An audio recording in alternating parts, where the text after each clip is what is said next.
The text message from Daniel lit up my phone screen at 2 a.m. Tiff, you might want to keep an eye on the financial news tomorrow. What goes around comes around. I stared at those words, remembering the exact moment my world shattered 3 years ago. The memory is still fresh, like a wound that refuses to heal properly. My name is Tiffany, and I was married to Lucas for 8 years before he decided to blow up our lives. It happened on a Tuesday evening of all days. I'd just finished a video call with a supplier for my online boutique when Lucas walked into our home office, looking like he'd aged 10 years in a single day.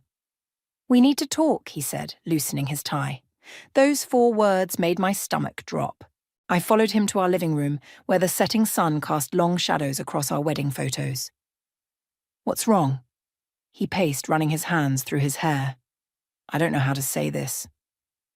"Just say it, Lucas. I'm in love with someone else." He stopped pacing, finally meeting my eyes. "With Luna?" The room started spinning. "Luna! My sister Luna!"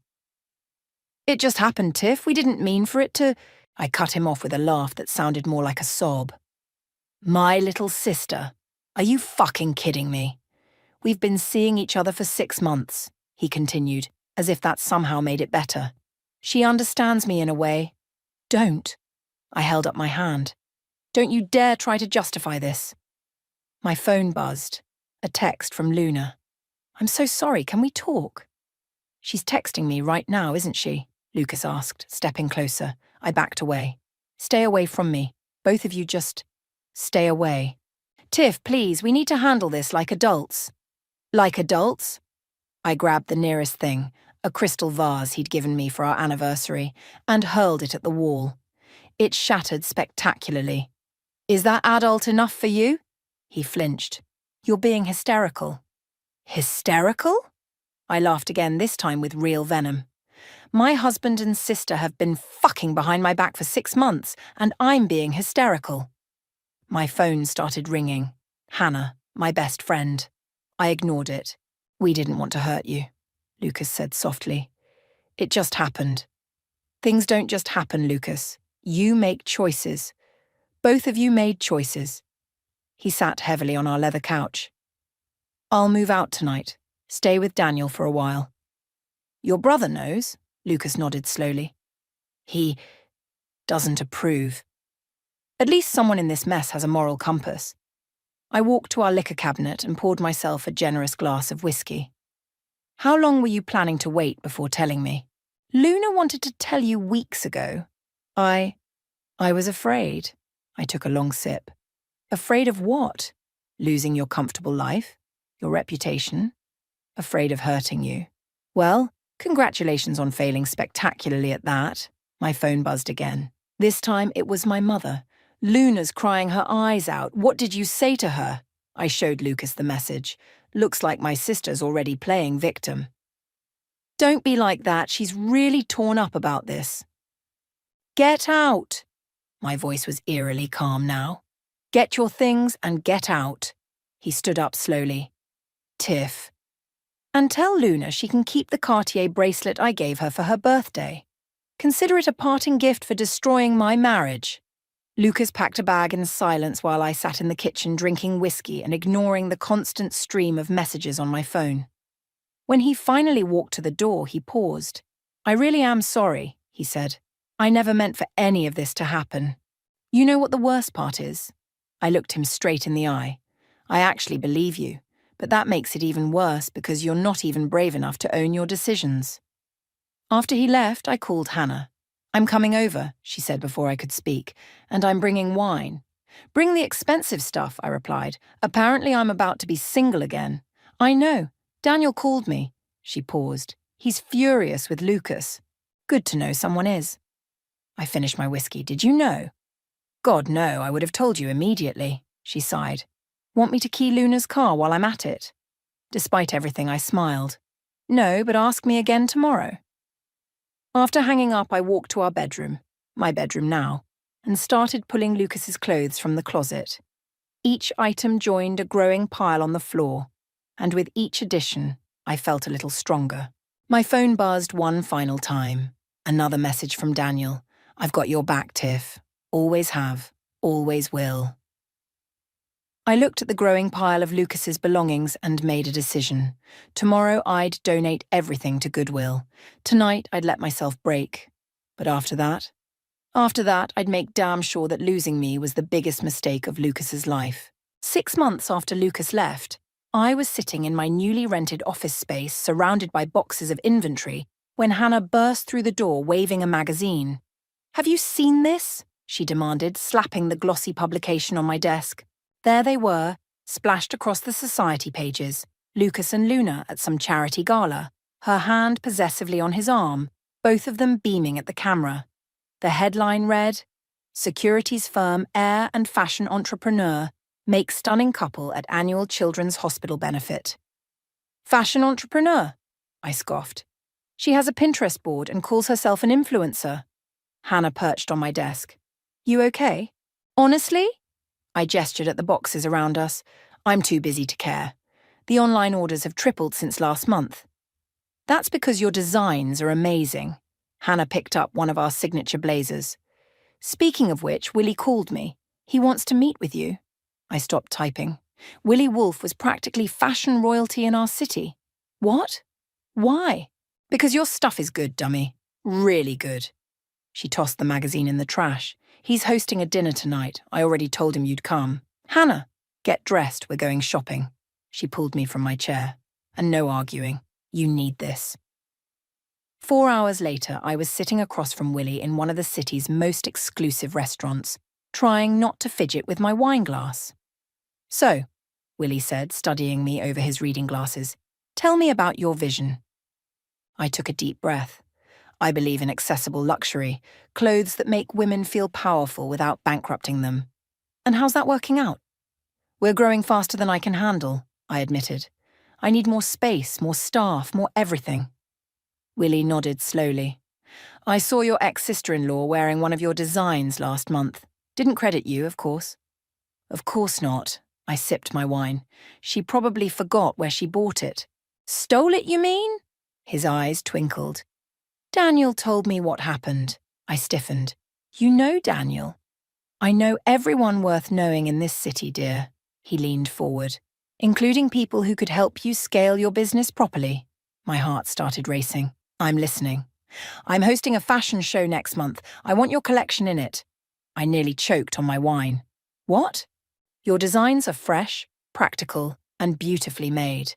With the right backing, you could be huge." He pulled out a business card. "Come to my office tomorrow. We'll talk details." Later that night, I called Daniel. "Did you have something to do with this?" I demanded when he answered. "Hello to you too," he laughed. "And maybe I mentioned your name to Willie, but he already knew about you. Why are you helping me?" There was a long pause. "Because what they did was wrong. And because you deserve better." My phone beeped with another call. My mother. I ignored it. "She's still taking Luna's side?" Daniel asked. "When isn't she?" I sighed. "Apparently I'm being difficult by not attending family dinners anymore." "Screw that. Come to dinner with me instead. I'm meeting Willie and some investors tomorrow night." The next morning, I walked into Willie's office clutching my portfolio. His assistant led me to a conference room where Willie sat with 3 other people. "Ah, perfect timing," Willie said. "We were just discussing investment strategies." 4 hours later, I emerged with a business plan, financial backing, and a spot in next month's fashion show. My phone had 7 missed calls from Luna. I finally answered on the 8th ring. "What do you want, Luna?" "Mom says you're working with Willie Wolf now." Her voice was tight. "How did that happen?" "Hard work. You should try it sometime." "That's not fair. I work hard." "At what? Posting Instagram stories about other people's designs?" "You're just jealous because Lucas and I are happy," she snapped. I laughed. "Honey, I'm successful. You're just dating my leftovers." There was a sharp intake of breath. "You're being cruel." "No, cruel is sleeping with your sister's husband. This is just business." I hung up and walked to the full-length mirror in my office. The woman staring back at me looked different from the one who'd thrown that crystal vase 6 months ago. Stronger, sharper. My phone buzzed with a text from Hannah. Saw the announcement about the fashion show, drinks tonight to celebrate. I smiled and typed back, can't. Business dinner with investors. Look at you all fancy now. Better not forget the little people when you're famous. Never. But I might conveniently forget to invite certain family members to my shows, Hannah replied with a string of laughing emojis. I looked at my reflection again and straightened my blazer, one of my own designs. In the glass, I could see the skyline of the city behind me, full of possibilities and promise. Watch me, I whispered to my reflection. Just watch me now. They want to manufacture in Bangladesh, Willie said, sliding the contract across his desk. The profit margins would be incredible. I stared at the numbers. He wasn't wrong. We'd make 3 times what we were currently earning. But something felt off. What about the working conditions? I asked. Willie shrugged. It's how the industry works, dear. Not my industry. I pushed the contract back. I built this brand on ethical production. I'm not changing that now. He smiled like he'd been expecting this response. Good girl. That was a test and you passed. A test? I needed to know if success would change your principles. He pulled out another contract. These manufacturers are in Portugal. Better working conditions, smaller margins, but still profitable. I was reading through the new contract when Hannah burst in. Turn on the news, she said, grabbing the remote from Willie's desk. The financial channel filled the massive screen on Willie's wall. Lucas was giving a press conference looking polished in one of his expensive suits. Our firm is proud to announce record profits this quarter, he was saying. We're expanding into emerging markets. Emerging markets? Willie scoffed. More like risky gambles. I turned to him. What do you mean? Your ex-husband is playing with fire. Daniel's been trying to warn him. My phone buzzed. Speak of the devil. Daniel? Are you watching this circus? He asked. Yeah, what's really going on? He's leveraged the firm to hell and back. Luna's encouraging him, saying they need to think big. I could hear the frustration in his voice. I tried to stop him, but he won't listen. After hanging up, I found Willie watching me carefully. Don't get distracted, he warned. Focus on your show next week. I am focused. I signed the Portugal contract. And I'm doubling our order. That evening, I was reviewing designs in my office when my mother showed up unannounced. You missed Sunday dinner again, she said, sitting down uninvited. I was working. You're always working. She picked up a sketch. Luna misses you. I snatched the sketch back. Funny how she didn't miss me when she was sleeping with my husband. Ex-husband, she corrected. And they're in love. When are you going to accept that and move on? I have moved on. This, I gestured around the office, is me moving on. By competing with your sister. I'm not competing with anyone. I'm building something real, not riding someone else's coattails. Luna says you're trying to sabotage her influencer career, I laughed. By doing what? Making clothes she copies? She has real talent. No, Mum. She has my old life, my old contacts, and apparently my old moral compass. I stood up. I have a meeting. Tiffany, please, she's your sister. Was my sister. Now she's just someone I used to know. After she left, I called Hannah. Want to hear something funny?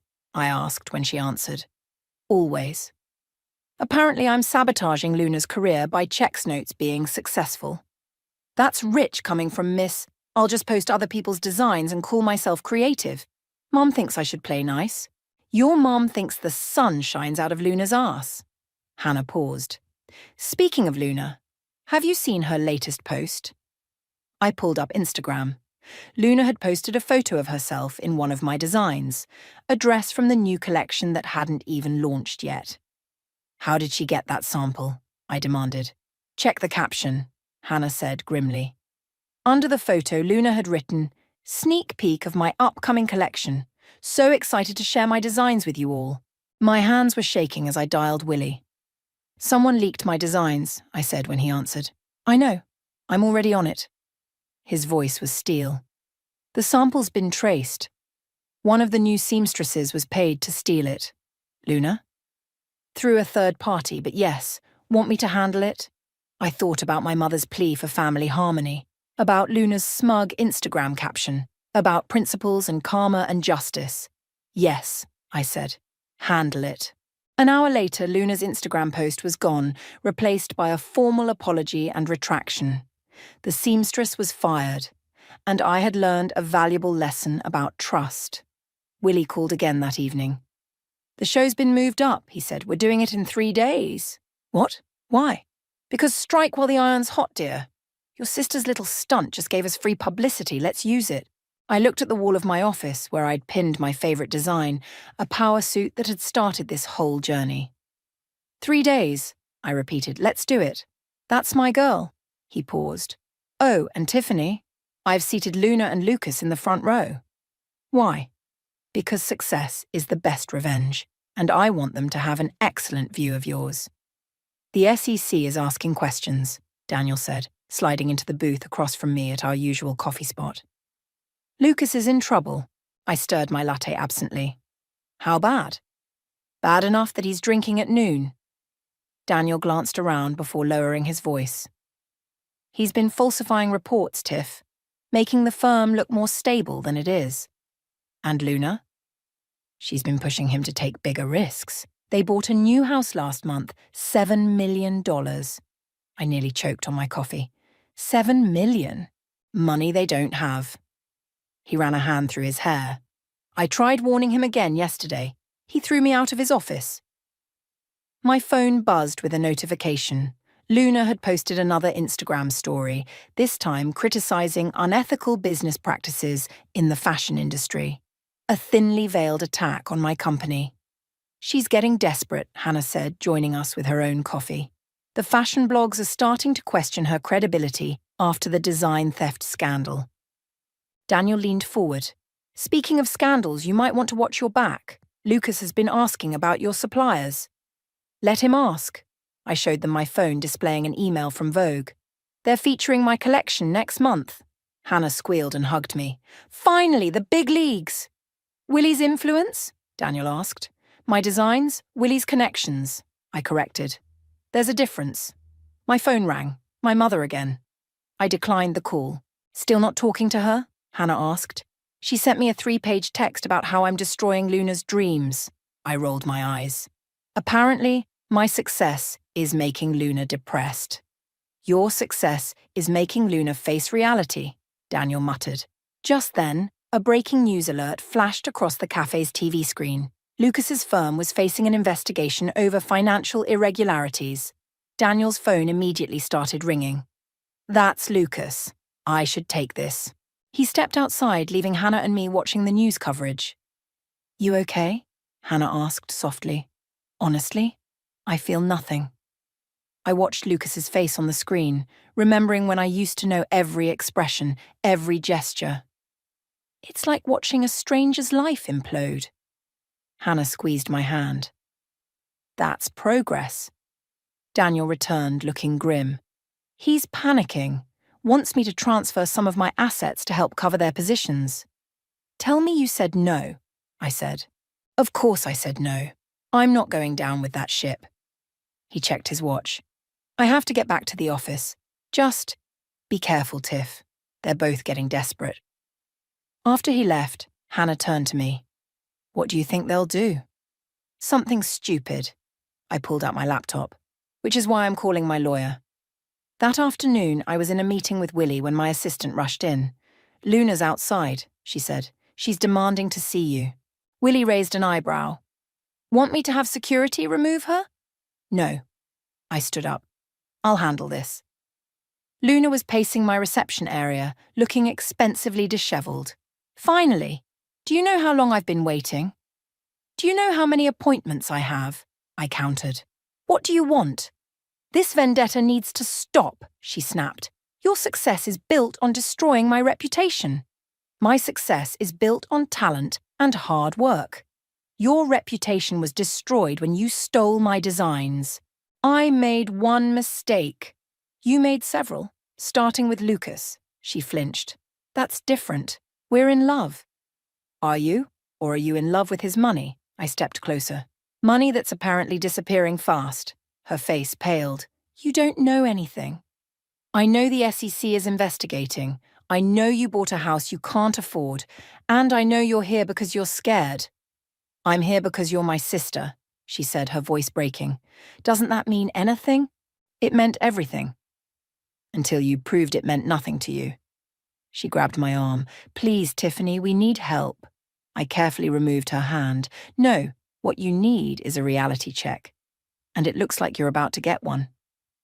You're enjoying this, aren't you? Her voice turned bitter. Watching us struggle while you succeed. I'm not enjoying anything. I'm just living my life. I walked to my office door. Something you should try doing without stealing from others. Mum was right, she spat. Success has made you cruel. No, Luna. Betrayal made me strong. There's a difference. I opened the door. Now, if you'll excuse me, I have a business to run. After she left, Willie appeared in my doorway. Well handled. You heard? Every word. He smiled. You've come a long way from that woman who walked into my office a year ago. I looked out my window at the city skyline. I had good teachers. The best revenge is success, I finished. I know. No, he corrected. The best revenge is watching them realize what they lost. My phone buzzed with another news alert about Lucas's firm. From my window, I could see Luna's expensive car pulling away from the curb. Well, I said, looks like they're about to realize exactly that. The news broke on a Wednesday morning. I was in a design meeting when Hannah burst into the room, her face ashen. Turn on CNBC, she said, grabbing the remote. The headline scrolled across the bottom of the screen.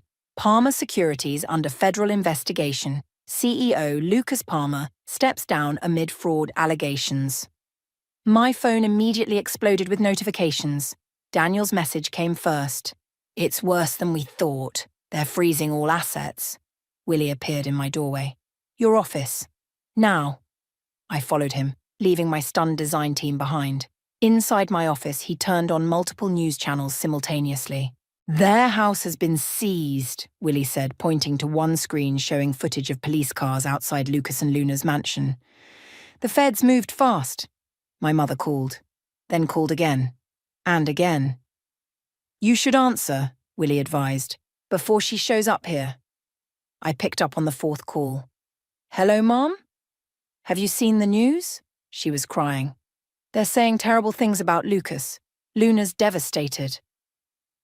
They're saying true things about Lucas, I corrected. There's a difference. They need help, Tiffany. They need family. Like I needed family when they betrayed me. She paused.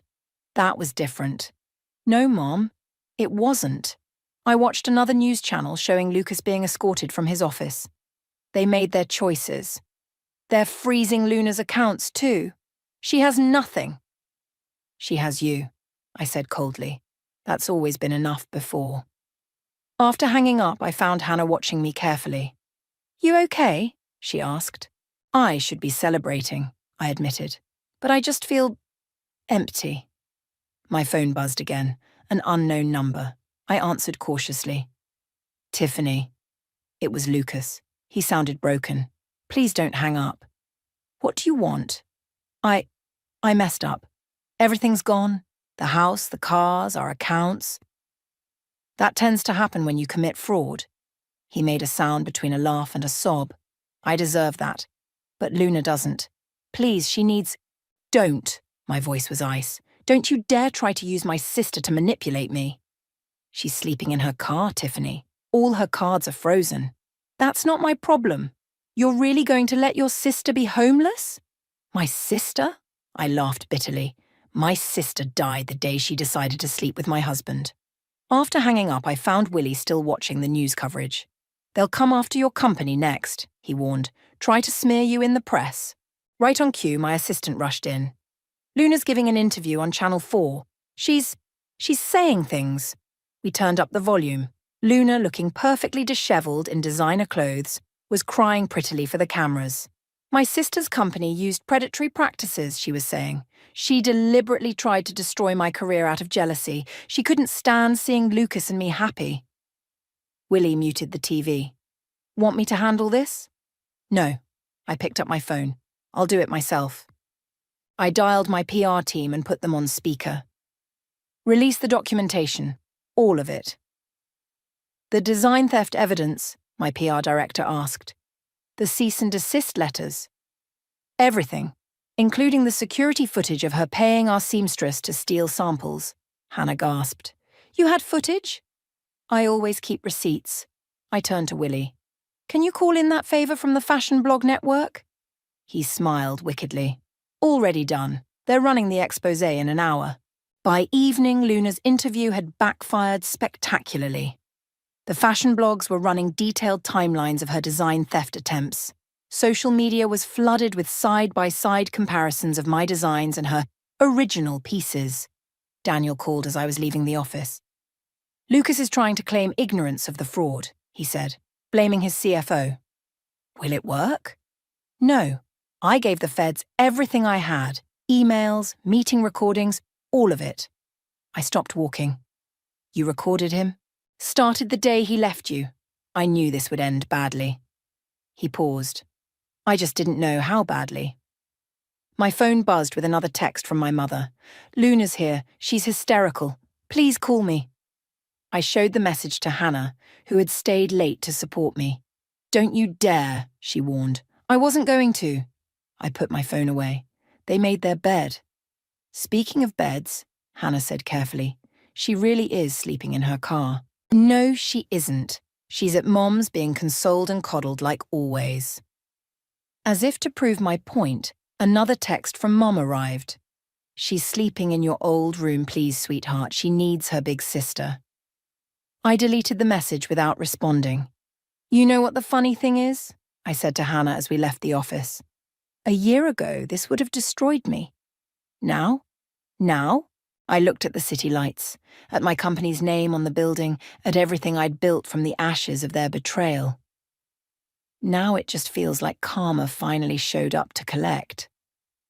The knock on my door came at midnight. I knew it was Luna before I even checked the security camera. Only she would have this kind of timing. She looked terrible. Designer clothes wrinkled, makeup smeared, holding a Louis Vuitton suitcase that had seen better days. Mom kicked me out, she said when I opened the door. I leaned against the doorframe. Why? Because I sold her jewelry to pay my lawyer. Her voice cracked. I didn't have a choice. There's always a choice, Luna. You just keep making bad ones. She pushed past me into my apartment. I have nowhere else to go. That sounds like a you problem, but I closed the door anyway. Why did you really come here? Because you're my sister. She collapsed onto my couch. Because you're the only one who always figured things out. Until you destroyed that too. I know, she started crying. I know I ruined everything, but I loved him, Tiffany. I really did. Where is he now? Staying with some college friend. She wiped her eyes. He won't return my calls. My phone buzzed. Hannah, you okay? Security called, said Luna showed up. I'm fine, I texted back, handling it. Luna was staring at my living room wall, covered in framed magazine covers featuring my designs. You really made it, didn't you? No thanks to you. I was jealous, she admitted quietly. You were always the successful one, the smart one. I just wanted, what, my life, my husband? To be like you. She met my eyes, but I couldn't build something of my own, so I took yours instead. Willie's call interrupted whatever I was about to say. Turn on the news, he said without preamble. They're arresting Lucas. Luna scrambled for the remote. There he was, being led out of his friend's house in handcuffs, looking nothing like the polished executive he'd once been. Oh God, Luna whispered. This is really happening. The FBI found offshore accounts, Willie continued. He was hiding millions. Luna's name is on some of them. I looked at my sister, suddenly understanding her presence.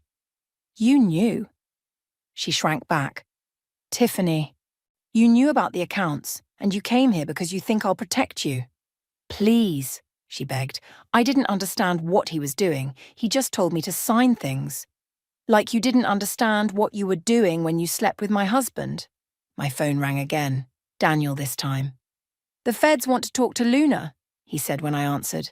They're offering a deal if she cooperates. I put the phone on speaker.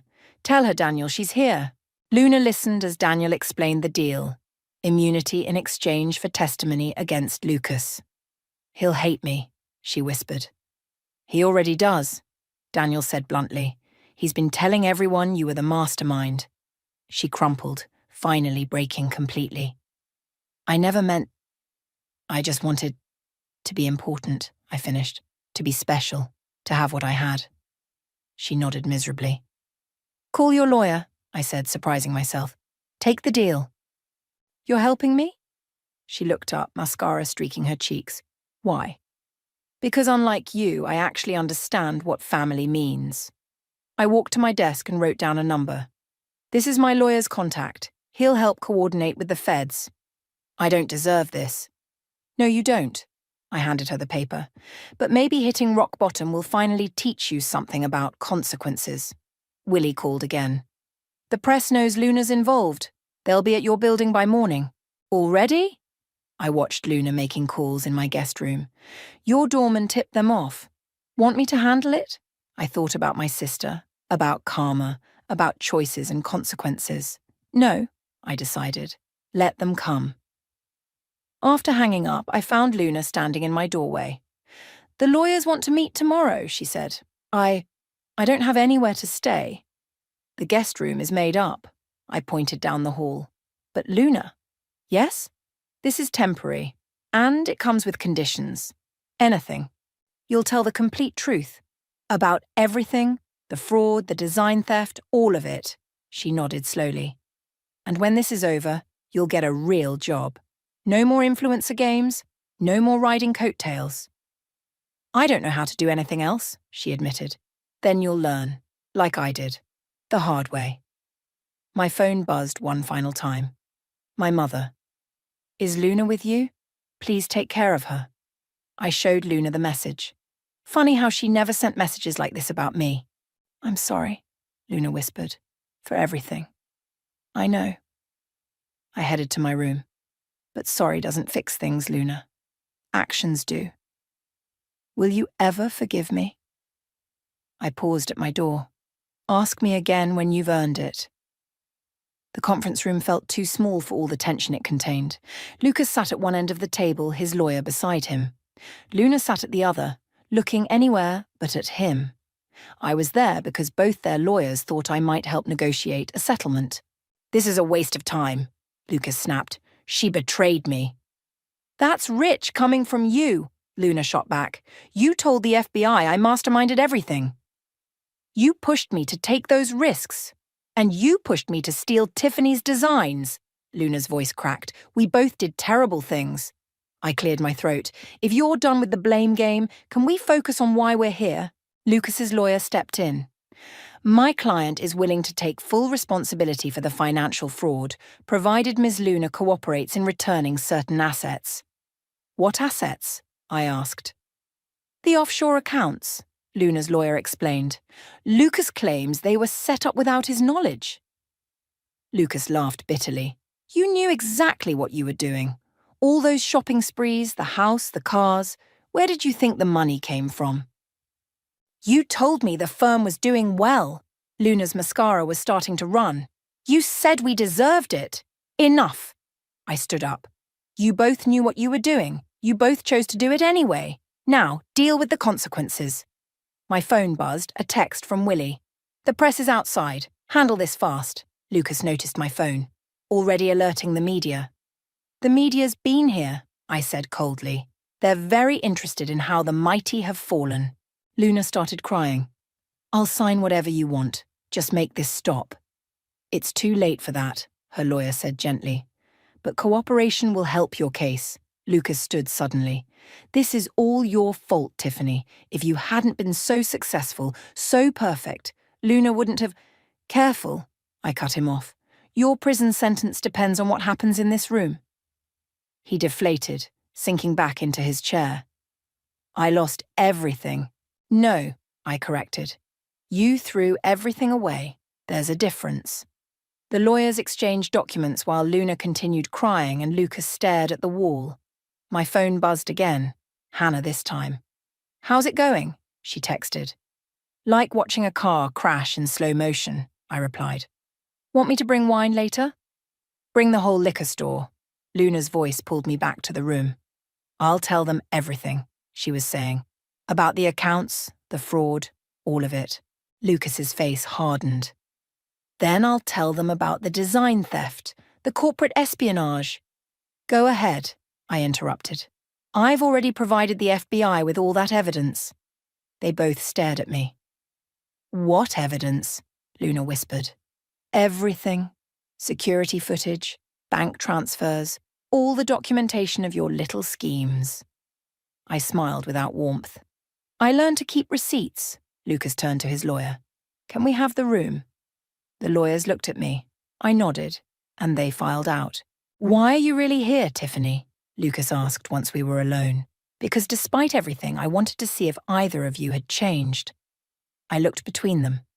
Clearly, I was wrong. Luna reached for my hand. I pulled away. Please, she begged, tell me how to fix this. You can't fix it, but you can face it. I stood up. Take the deals, tell the truth, start over. Easy for you to say, Lucas muttered. You're on top of the world. I'm on top of the world because I built something real. I walked to the door. Try it sometime. As I opened the door, my mother was standing there.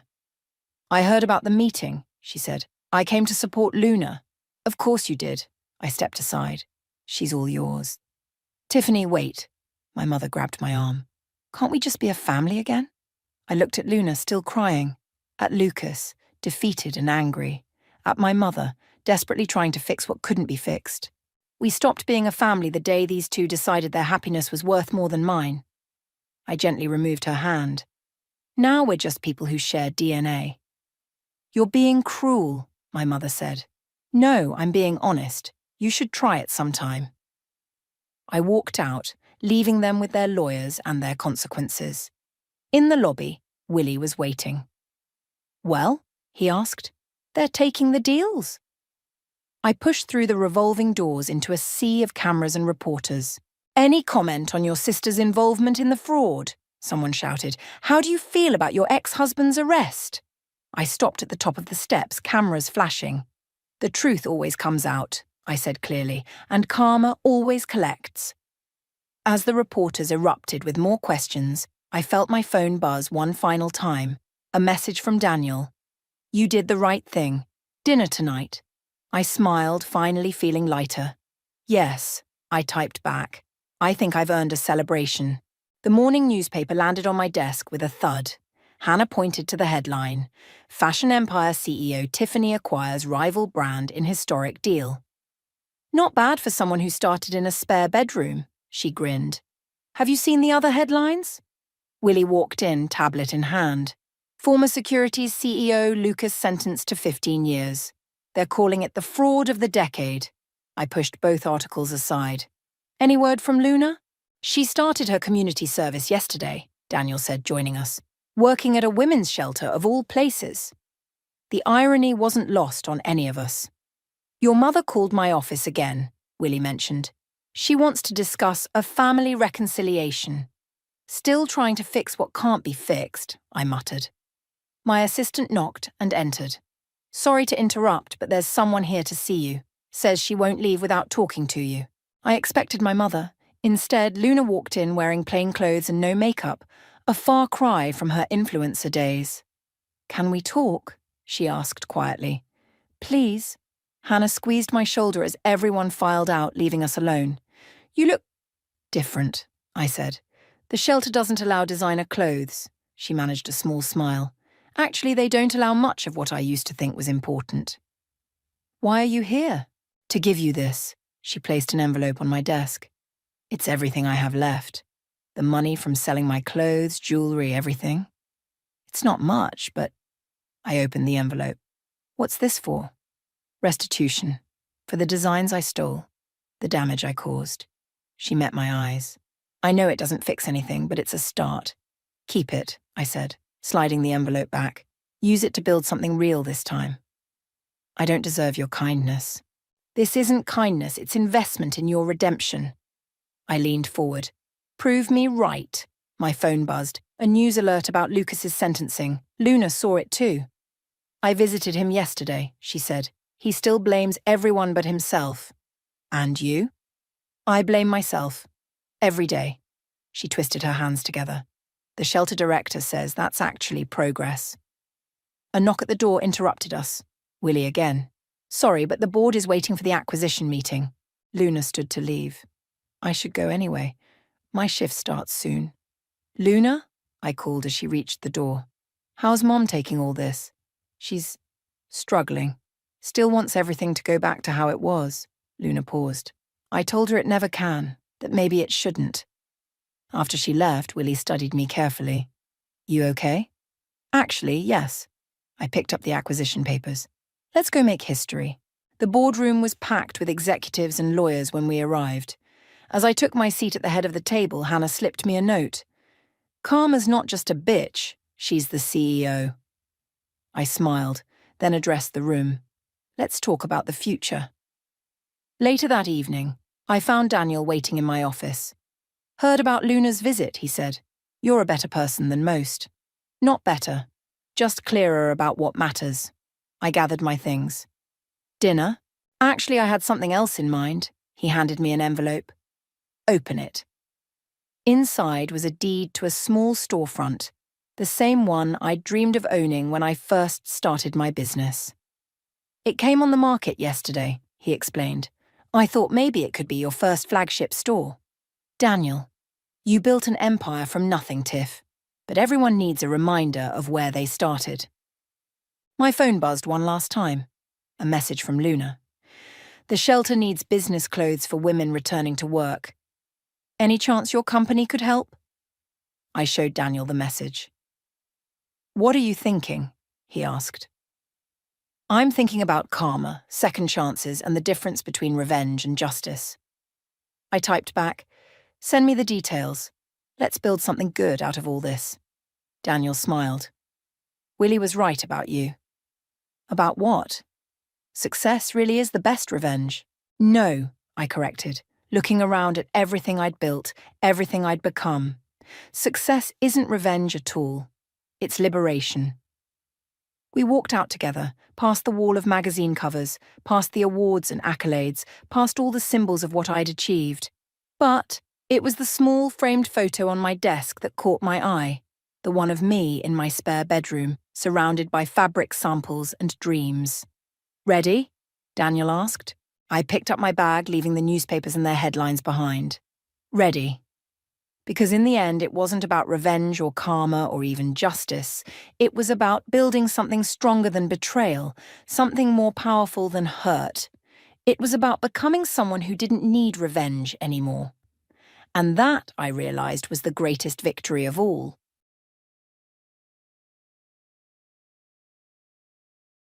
After a 13-hour flight from London Heathrow, I finally landed at Boston Logan International Airport. My 3-month training at the London branch was over, and I could finally return home. My steps naturally lightened as I pulled my suitcase toward the taxi stand. My performance in England had been excellent. I had learned new investment analysis techniques and received high praise from the head office executives. This put my next promotion within reach.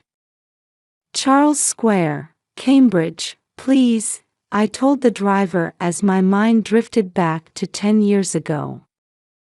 Those days of studying desperately as a Harvard Business School scholarship student, then establishing myself as an investment analyst and climbing the corporate ladder.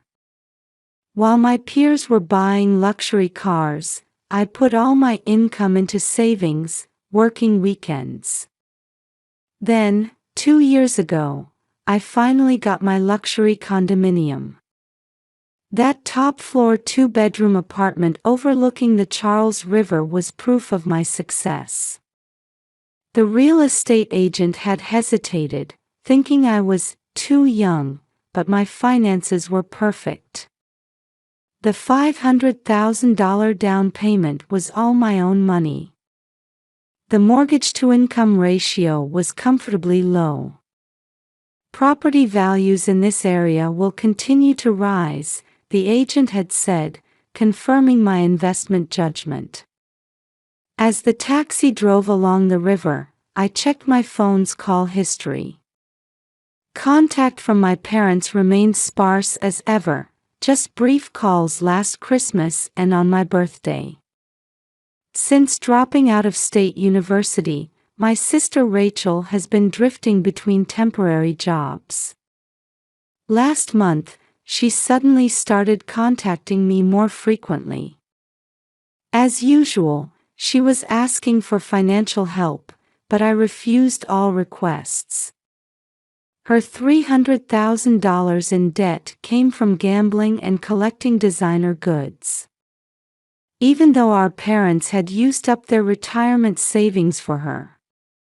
I know Rachel resents my success. Our parents, who were public school teachers, seem to view my career success with mixed feelings.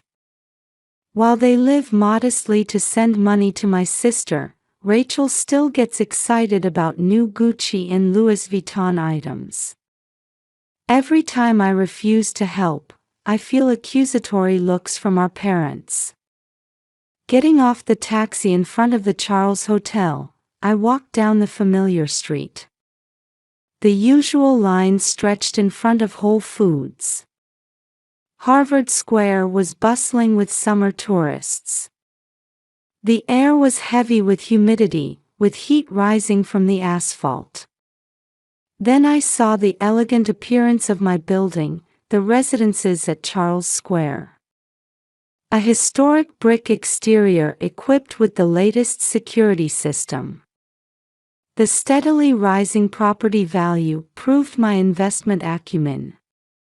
Entering the lobby, I wondered if the chocolate I'd brought for Tom, the caretaker I'd asked to water my plants, had melted slightly in my suitcase.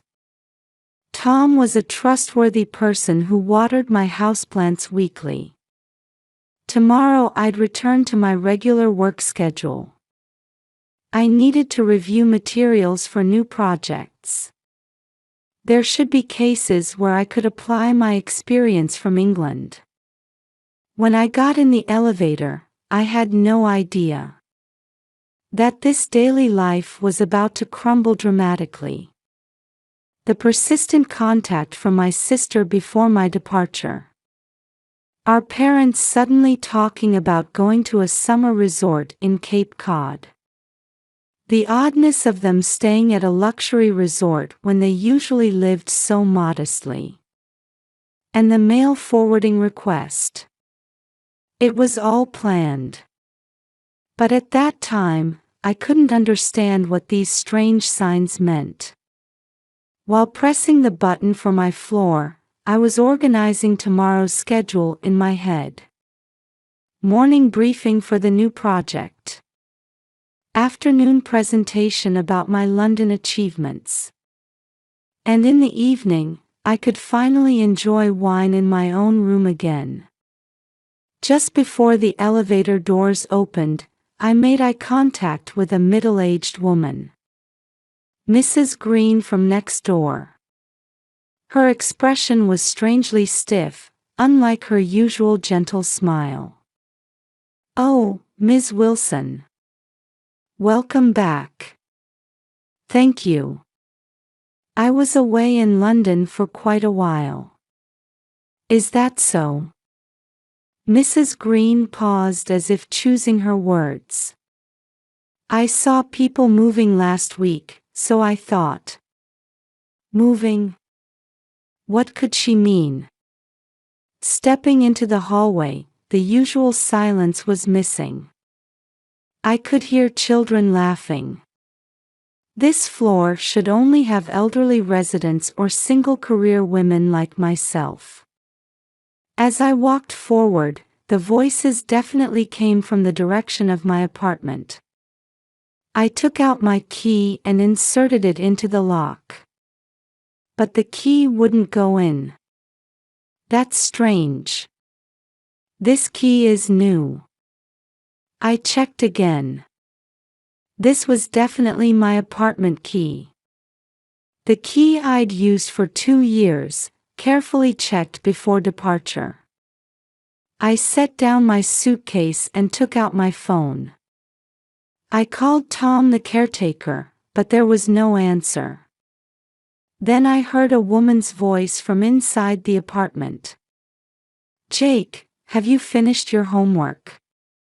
Followed by a child's voice. "Almost done, Mom." My heart started racing. This was definitely my apartment. Unit 1507. Top floor corner unit overlooking the Charles River. There's no way someone could have been living here until yesterday. With trembling hands, I knocked on the door. Footsteps approached, and I heard the chain being removed. Then the door opened. A woman in her late 30s looked at me suspiciously. Behind her, I could see the living room. My white sofa was gone, replaced by a large brown leather one. Unknown family photos hung on the walls. The houseplants, artwork, everything was different. "Can I help you?" Wariness seeped through the woman's voice. "Excuse me, this is I'm calling the police," the woman said, reaching for her phone. Something snapped inside me. "This is my home." My voice echoed in the hallway. My hands shook as I gripped my suitcase handle tightly. "Ma'am, please calm down," a tall man appeared. In a suit, probably just back from work. "We're legally renting this apartment." The man pulled out a paper from his briefcase. A rental agreement with the most recent date. My eyes fixed on the landlord's name. It was my name. But the signature was clearly not mine. "This is fraud," my voice trembled. "I'm Elizabeth Wilson. I own this apartment." "Honey," the woman pulled the man's sleeve. "Should we really call the police?" Someone peeked out their door, having heard my voice. Embarrassment and anger mixed together. "I'll call the police myself," I tried to maintain composure. "This is clearly breaking and entering." "Is that so?" the man replied coldly. "Then let's show the police our official rental agreement. And these photos." On the man's phone screen were photos of my parents with this family. Everyone smiling, looking like old friends. The background was a familiar place. The resort hotel in Cape Cod. "We rented directly from your parents," the man's voice was confident. "They're wonderful people. Especially concerned about Rachel." The moment I heard that name, my spine froze. Everything connected. My sister's persistent contact. Our parents' summer resort trip. The mail forwarding request. "Please leave," the woman said. "Or we really will call the police." My legs wobbled. I dragged my suitcase back to the elevator. Just before the doors closed, I saw the man making a phone call down the hallway. When I reached the lobby, I finally got a call back from Tom. However, his voice lacked its usual friendliness. "Miss Wilson, I've received property management documents from your parents. Since this is an official procedure, I can only tell you." The voice from the receiver grew distant. The humid July air suddenly felt heavy. Dragging my suitcase, I stepped out into the darkening street. People passed by, going about their usual daily lives. Walking toward the nearby Charles Hotel, I called a law firm with trembling hands. All tomorrow's plans were canceled. I sensed this might become the final battle with my family. The morning that greeted me in my Charles Hotel room confronted me with a nightmare reality. On the neighboring bed lay my unopened suitcase. The souvenirs I bought in London were packed inside, feeling like they belonged to someone else. At 9 a.m., I arrived at Harrison and Partners, one of Boston's most highly regarded real estate law firms. The beautiful 10-story glass office building was a place I'd passed by many times. But I never imagined I'd visit here as a client. "Ms. Wilson, this is quite a situation," said James Harrison, a senior partner who appeared to be in his 70s with a gentle expression. Records of my property were already spread across his desk. "I've confirmed the property records, and there are indeed traces of a sale procedure." He looked at me from behind his glasses. "However, there are several puzzling points. Especially regarding the power of attorney." I caught my breath. "Power of attorney?" "Yes.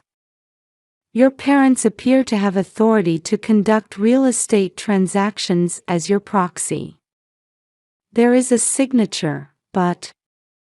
Mr. Harrison spread the documents before me. There was indeed my signature. But it was clearly forged. "This is not my signature." I thought as much. He took out a pen. "Could you show me your real signature?" After I signed, he compared the two. "Clear forgery. But it has a notary's certification. This is serious." Outside the window, small boats floated on the Charles River. A peaceful summer day. But inside me, a storm was raging. "Have you contacted the police?" "Yes, I filed a report last night, but..." I stumbled over my words. "They said it should be treated as a civil matter." "That's to be expected," Harrison nodded. "On the surface, it followed proper procedures. However, this is clearly fraud. We'll approach the police from our end." Over the next 2 hours, we organized the situation. The property sold for $1.5 million. Far below market value. The buyer shared the same surname as the current tenants. They had planned to purchase from the start. "I'll arrange for investigators," Harrison said. "First, we need to locate your parents." I took out my phone. Called my parents' number once more. Still no answer. Opening my sister's social media, I found traces of a luxurious lifestyle scattered throughout. New Gucci bag. Dinner at expensive restaurants. Photos at Cape Cod Beach. The dates of these posts coincided exactly with my time in London. "Let's check your parents' house too." I rented a car and drove to my parents' home in western Massachusetts. A 2-hour drive. Passed by the high school where my parents once taught. But the house was deserted. Mail piled up in the mailbox, the yard overgrown. Clearly no one had lived there for weeks. Mrs. Johnson from next door called out when she saw me. "Elizabeth, I heard your father and mother moved to a lovely vacation home. Rachel's with them too." My stomach clenched. Vacation home. My parents couldn't afford such luxury. On the way back to the hotel, I finally got a call from my sister. "Sister, I heard you're back from abroad." Her voice bore no trace of my former sister. Cold, somehow calculating. "Rachel, where are our parents?" "Don't worry," she laughed. "They're enjoying a lovely vacation right now. Not always working like you." "Can you explain about selling my house?" A moment of silence. "Ask our parents about that. It has nothing to do with me." The call ended abruptly. That night, I got the first report from the investigators. "Ms. Wilson, we've located your parents. They're staying at Ocean View Terrace, a luxury resort in Cape Cod. It appears to be quite a long-term reservation." I searched for the resort online. An ultra-luxury hotel costing over $1,000 per night. The stay would require several times my parents' former teaching salaries. "We've also obtained surveillance camera footage," the investigator continued. "Someone who appears to be your sister visits frequently. And..." He paused as if choosing his words. "They seem to have frequent meals with your current tenants as well." All the gears clicked into place. This wasn't just family betrayal. It was a calculated fraud. A clever plan targeting my assets. The next morning, new facts emerged at Mr. Harrison's office. "We've identified the notary," he said. "Appears to be an old acquaintance of your parents. And he just purchased a new vacation home in Cape Cod." Outside the window, summer rain had begun to fall. The Charles River's surface rippled as if pierced by 1,000 needles.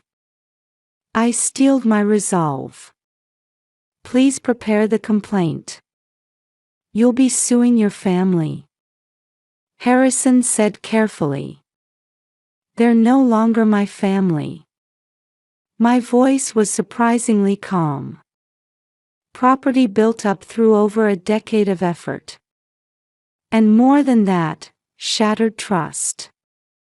This was betrayal that could never be forgiven." In the car heading to Cape Cod, I stared at photos sent by the investigators. My parents and sister chatting with the tenant family on the Ocean View Terrace grounds. Opening champagne at expensive restaurants. Relaxing on a private beach. Looking like old friends. 30 minutes until arrival, the driver's voice came. In the passenger seat sat my lawyer, Sarah Martin. A sharp attorney specializing in fraud cases as Harrison's right hand. Her bag contained evidence gathered over the past week. "We've tracked the flow of the sale proceeds," Sarah spread documents in the car. $1.5 million first deposited to the buyer's account. Then $500,000 to your parents' new account. $300,000 to pay off your sister's debts. The remaining $700,000 returned to the tenant's account. I closed my eyes. Everything had gone according to plan. They sold my house for over $1 million below market value, using the difference to pay the perpetrator's reward and clear my sister's debts. Even securing funds for my parents' retirement. A perfect plan. If only I hadn't returned from London. "The notary, James Foster, is definitely an accomplice," Sarah continued. We've also traced the source of his new vacation home's $200,000 down payment. The car had entered Cape Cod's luxury resort area. Peak summer season, the coastline busy with vacationers. Then we saw Ocean View Terrace's magnificent building on the hill. Ready? Sarah looked at me. I nodded silently. An IC recorder was hidden in my bag. Checking my parents' room at the front desk. Penthouse suite, $2,000 per night. No trace of my formerly modest parents. Stepping off the elevator, I immediately heard my sister's voice. Down the hall, Rachel was on the phone with someone. Right, don't worry. There's no way my sister can sue us. We're family, after all. She noticed me and changed color. Hung up and tried to turn and flee. Rachel, my voice echoed in the hallway. You can't run anymore. The room door opened, and my parents appeared. Mother heavily made up, wearing an expensive brand dress. Father in unfamiliar golf wear. Elizabeth. Mother's voice trembled. Why? Let's talk, I said calmly. About everything. The suite's living room was spacious, with a panoramic view of the Atlantic. The tenant family was also present. They lost their words upon seeing the lawyer. We have all the evidence of fraud, Sarah began. We also have testimonies from accomplices. If this goes to criminal prosecution, everyone faces possible prison time. Mother broke down crying. Elizabeth, you don't understand. What don't I understand? My voice had unintentionally turned cold. Our retirement, Father spoke up. A teacher's pension alone won't be enough for our future life. And Rachel's debts, Mother continued. She was at her limit. The debt collectors were getting aggressive. So you sold my house. You've been successful, Rachel snapped. Perfect Harvard graduate sister with a high-paying job. You never thought about us at all. Never thought about you. I raised my voice. Who kept sending money every Christmas? Who tried to help with your job search? I don't need your charity. Then what did you want? My life? My everything. The room fell silent. Only wave sounds could be heard through the window. All money will be returned, Sarah said matter-of-factly. And property ownership immediately restored. If you don't agree, we won't hesitate to press criminal charges. The tenant husband stood up. We'll confess everything. This plan was proposed by Rachel. Shut up. Rachel shouted. Let's end this, I sighed deeply. No need to be bound by the illusion of family anymore. My parents looked aged. The luxury brand clothes and grand suite didn't suit them. Let me say one last thing as your daughter, I looked at my parents. As teachers, you must have taught many students about the importance of honesty. How ironic that those same teachers tried to defraud their daughter's property. Mother burst into tears. Father remained bowed. Rachel stared at me with hateful eyes. Here are the documents. Sarah took contracts from her bag. Once signed, the settlement will be finalized. You'll relinquish all rights and return any wrongfully gained benefits.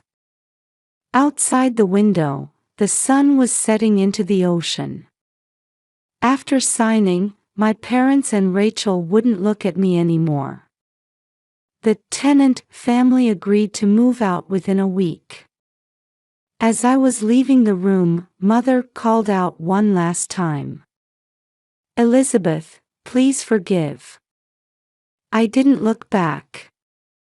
In the car leaving the luxury resort, Sarah quietly said, "You held up well."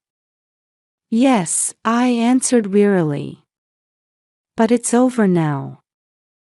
I won't look back anymore." 1 week until I could return to my home by the Charles River. From there, a new life would begin. This time, a life just for me, without anyone's interference. In December 2024, as the first snow began to cover Boston, I was heading to court to hear the verdict. For the defendant Rachel Wilson, the court issues a suspended sentence. The judge's voice echoed in the solemn courtroom. My sister remained bowed in the defendant's seat.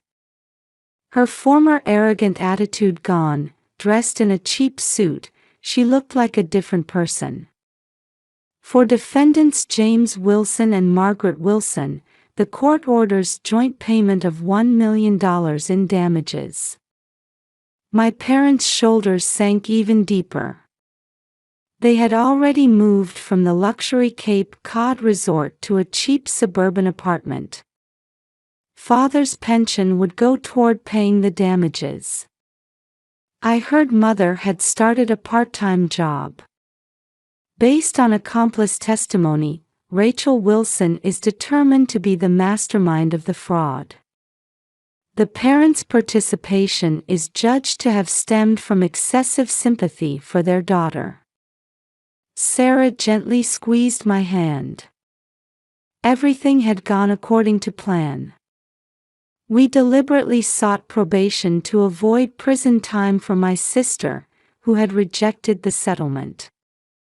Instead, we secured certain economic sanctions. This was the best possible outcome.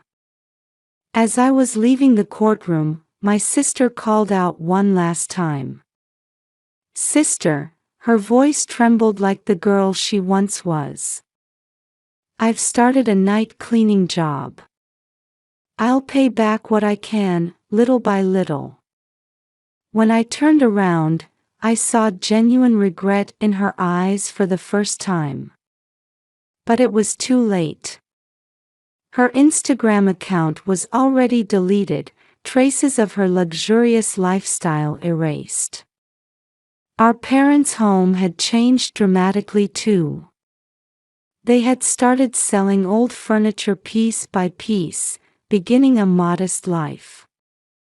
Those who once didn't take pride in me now painfully understood the value of my efforts.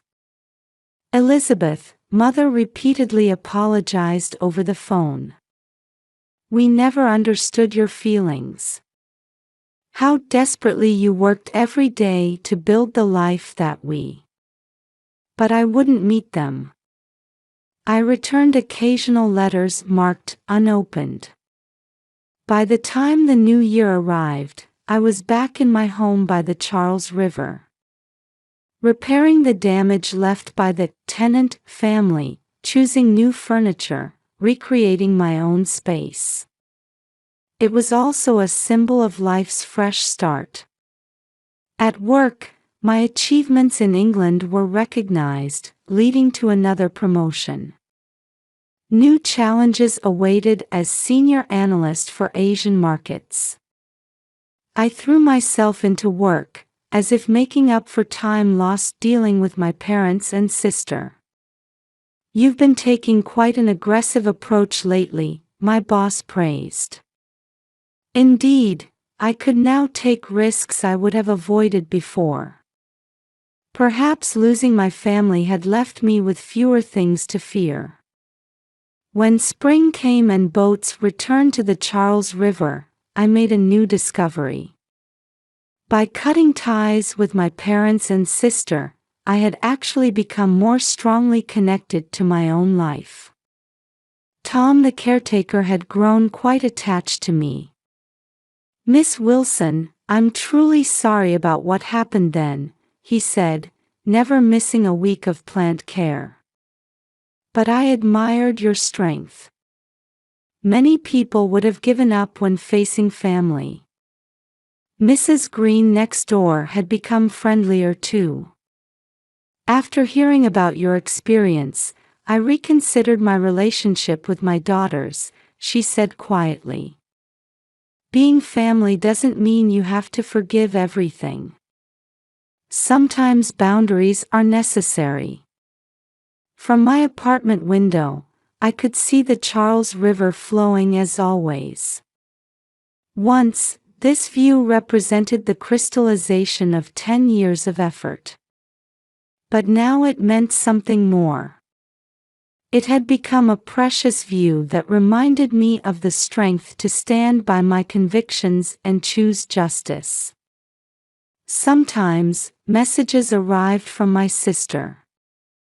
I heard she was participating in rehabilitation programs, slowly reforming.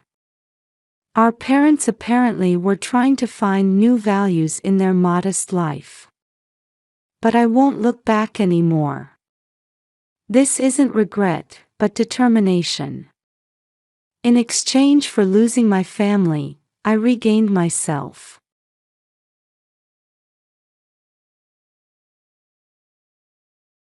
I was jogging with light steps through the misty streets of Greenwich.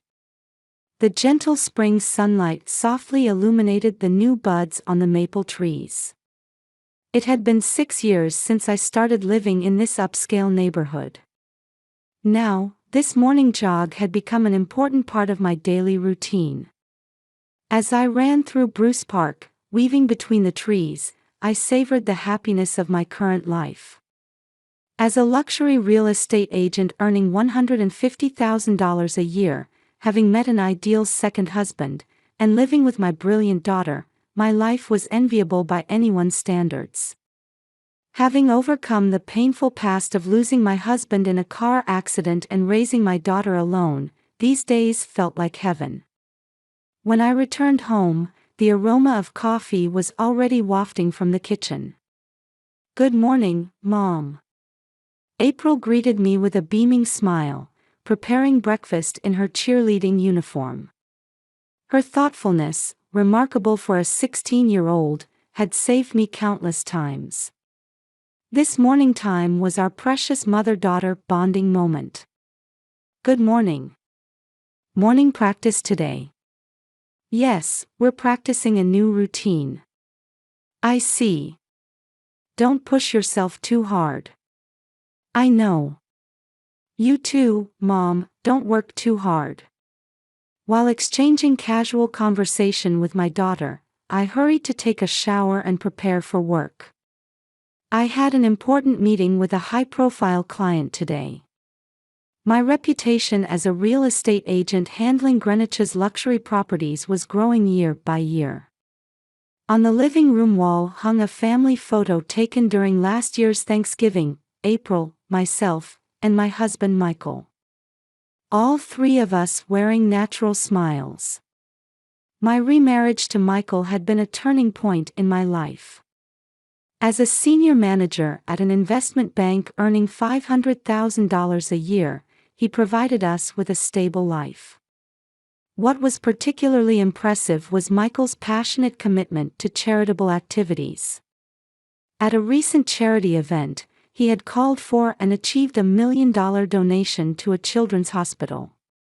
The local paper covered it extensively, hailing him as Greenwich's pride. He was also recognized as an exemplary figure in the church community. April too was achieving remarkable success as a sophomore at West Hill High School. She consistently maintained top grades and served as captain of the cheerleading squad. She always played central roles in school events and was highly trusted by teachers.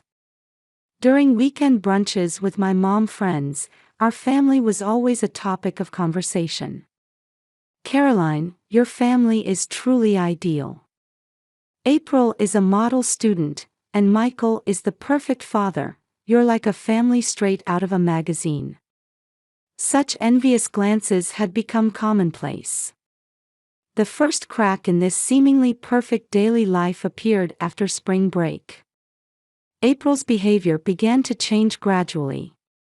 She started missing cheerleading practice more often, frequently leaving early saying, "I'm not feeling well."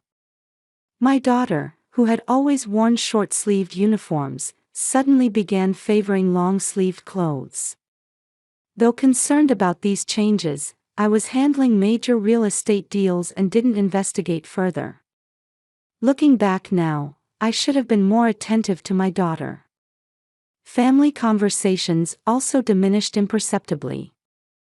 During dinner, the once lively chatter disappeared, replaced only by talk about Michael's work or perfunctory discussions about school.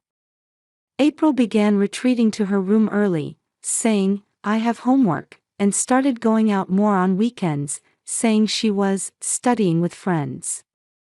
Despite these unsettling signs, I remained absorbed in my work. Greenwich's real estate market was booming, with major deals coming in one after another. Desperate to maintain my current life of social success, I had no room to focus on the changes at home. Then everything fell apart. One day in May, April didn't return from school. Her cell phone was turned off, and her friends said they didn't know where she was. While I desperately tried to contact her, Michael maintained an unnaturally calm demeanor beside me. "It's okay, Caroline. April will surely return soon. Maybe we don't need to report it to the police." Though something felt off about those words, thinking of my daughter's safety, I immediately contacted the police. My mind was filled with thoughts of my daughter, who had lost her father at age 10 and was now missing. The police began their investigation immediately. Detectives from Greenwich Police Department meticulously reviewed surveillance camera footage along the route from West Hill High School to our home. I sat in the cold chair at the police station, watching the same footage repeatedly. The last confirmed sighting of April was her leaving the school's main entrance. Her whereabouts after that were unknown.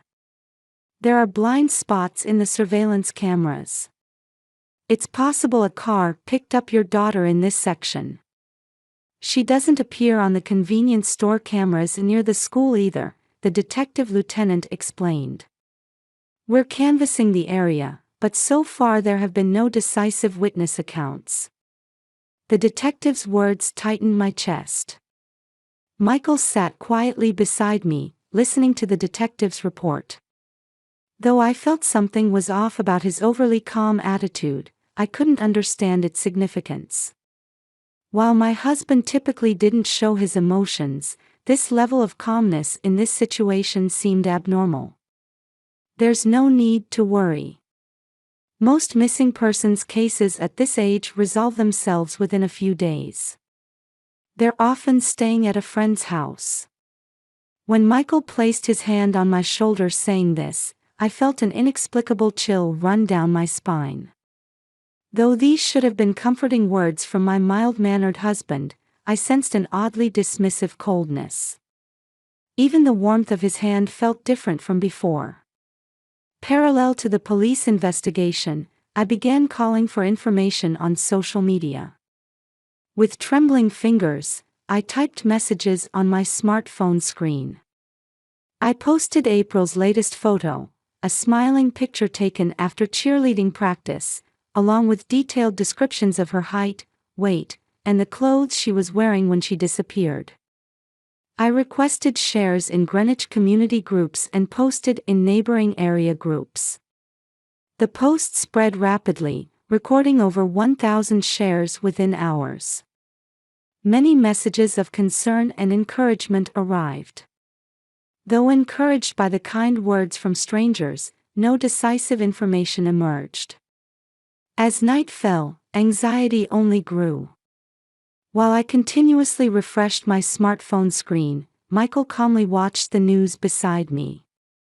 The witness investigation also began in earnest.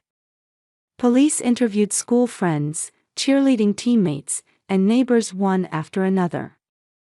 Everyone expressed concern, consistently saying things like April seemed a bit down recently, she started missing practice more often, and she spent more time alone, lost in thought. The cheerleading coach spoke tearfully, April is such a good girl. But recently, she started having this dark expression more often. Even when I spoke to her, she would just smile and say, I'm fine.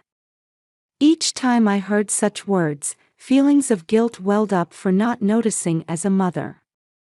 Caught up in work, I hadn't noticed my daughter's changes. Or perhaps I had noticed but avoided digging deeper. Day 2 of the investigation.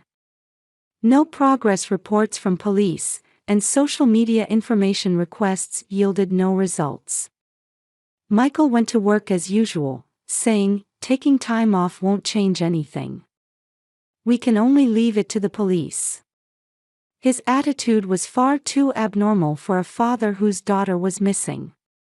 When he left for work, his expression even seemed to show relief. At night, another call came from the police. They had been tracking April's cell phone location, but it remained powered off and couldn't be located.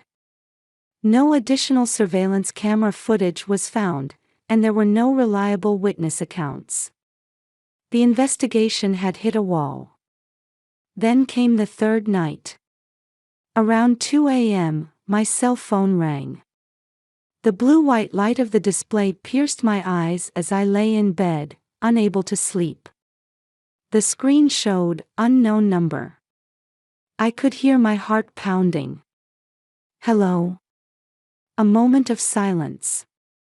Someone could be heard drawing a small breath on the other end. Then, a faint voice came through. Mom. That single word made my whole body tremble. It was unmistakably April's voice. But different from her usual bright tone, it was shaky and fearful, as if afraid of being overheard. April. Where are you? My voice echoed in the bedroom. Michael stirred beside me but showed no signs of waking. Rather, his breathing seemed oddly rigid, as if pretending to sleep. I'm sorry, but I can't come home. A sobbing voice. April's voice, weaker than I'd ever heard before, tore at my heart. In the background, I could hear cars passing somewhere in the distance. Why? What happened? Please tell me. Mom will definitely help you. There was a moment's hesitation at my desperate questioning. I could hear April draw a small breath on the other end of the receiver. And then, Michael. The moment I heard those words, the call cut off. Just before it ended, I thought I sensed someone's presence. April. I desperately called my daughter's name and tried redialing multiple times. But there was no response. That night, for the first time, I felt genuine suspicion toward Michael. As I watched my husband pretending to sleep beside me, I felt an unprecedented eeriness, and greeted dawn amid fear and anxiety. First thing the next morning, I reported the phone call to the police. The detective listened seriously but delivered a harsh conclusion. With just the call history from an unknown number, it's difficult to trace the location. We'll request cooperation from the phone company, but it will take time. The investigation still showed no progress. That day, I went to the school to explain the situation. While waiting in the staff room, I noticed the cheerleading squad's photo posted in the hallway. April smiling with her arms around her teammates. That photo now seemed painfully bright. There, I was approached by the counselor, Lisa Morrison. Caroline, could we talk for a moment? She wore a somewhat urgent expression. Led to an empty consultation room, I instinctively knew from Lisa's serious gaze that she had important information. Actually, there's something concerning about April's phone records. What Lisa showed me was data from my daughter remaining in the school's system. It revealed traces of Michael installing surveillance apps on April's phone. All calls, messages, and location information had been under surveillance. April's privacy had been completely violated. And Lisa paused as if choosing her words. There are things you should know about Michael's past. The documents she produced contained information about Michael's previous marriages. 2 divorces. And records showing that both were due to domestic violence. Though court records had been suppressed with money, support group records remained. I used to work for a domestic violence victim support organization. That's where I found Michael's name in the records. In my mind, all the previous feelings of unease began connecting one by one. April's behavioral changes. The long-sleeved clothes. Missing practice. Diminishing conversations. Michael's unnatural calmness. And that late-night phone call. Michael. It was the moment I understood the terrifyingly clear meaning of my daughter's last words. And simultaneously, my heart froze at the reality that even now, my daughter might be somewhere calling for help. The next morning, I was searching for clues in April's room from early dawn. Sitting at my daughter's desk, I turned on her computer.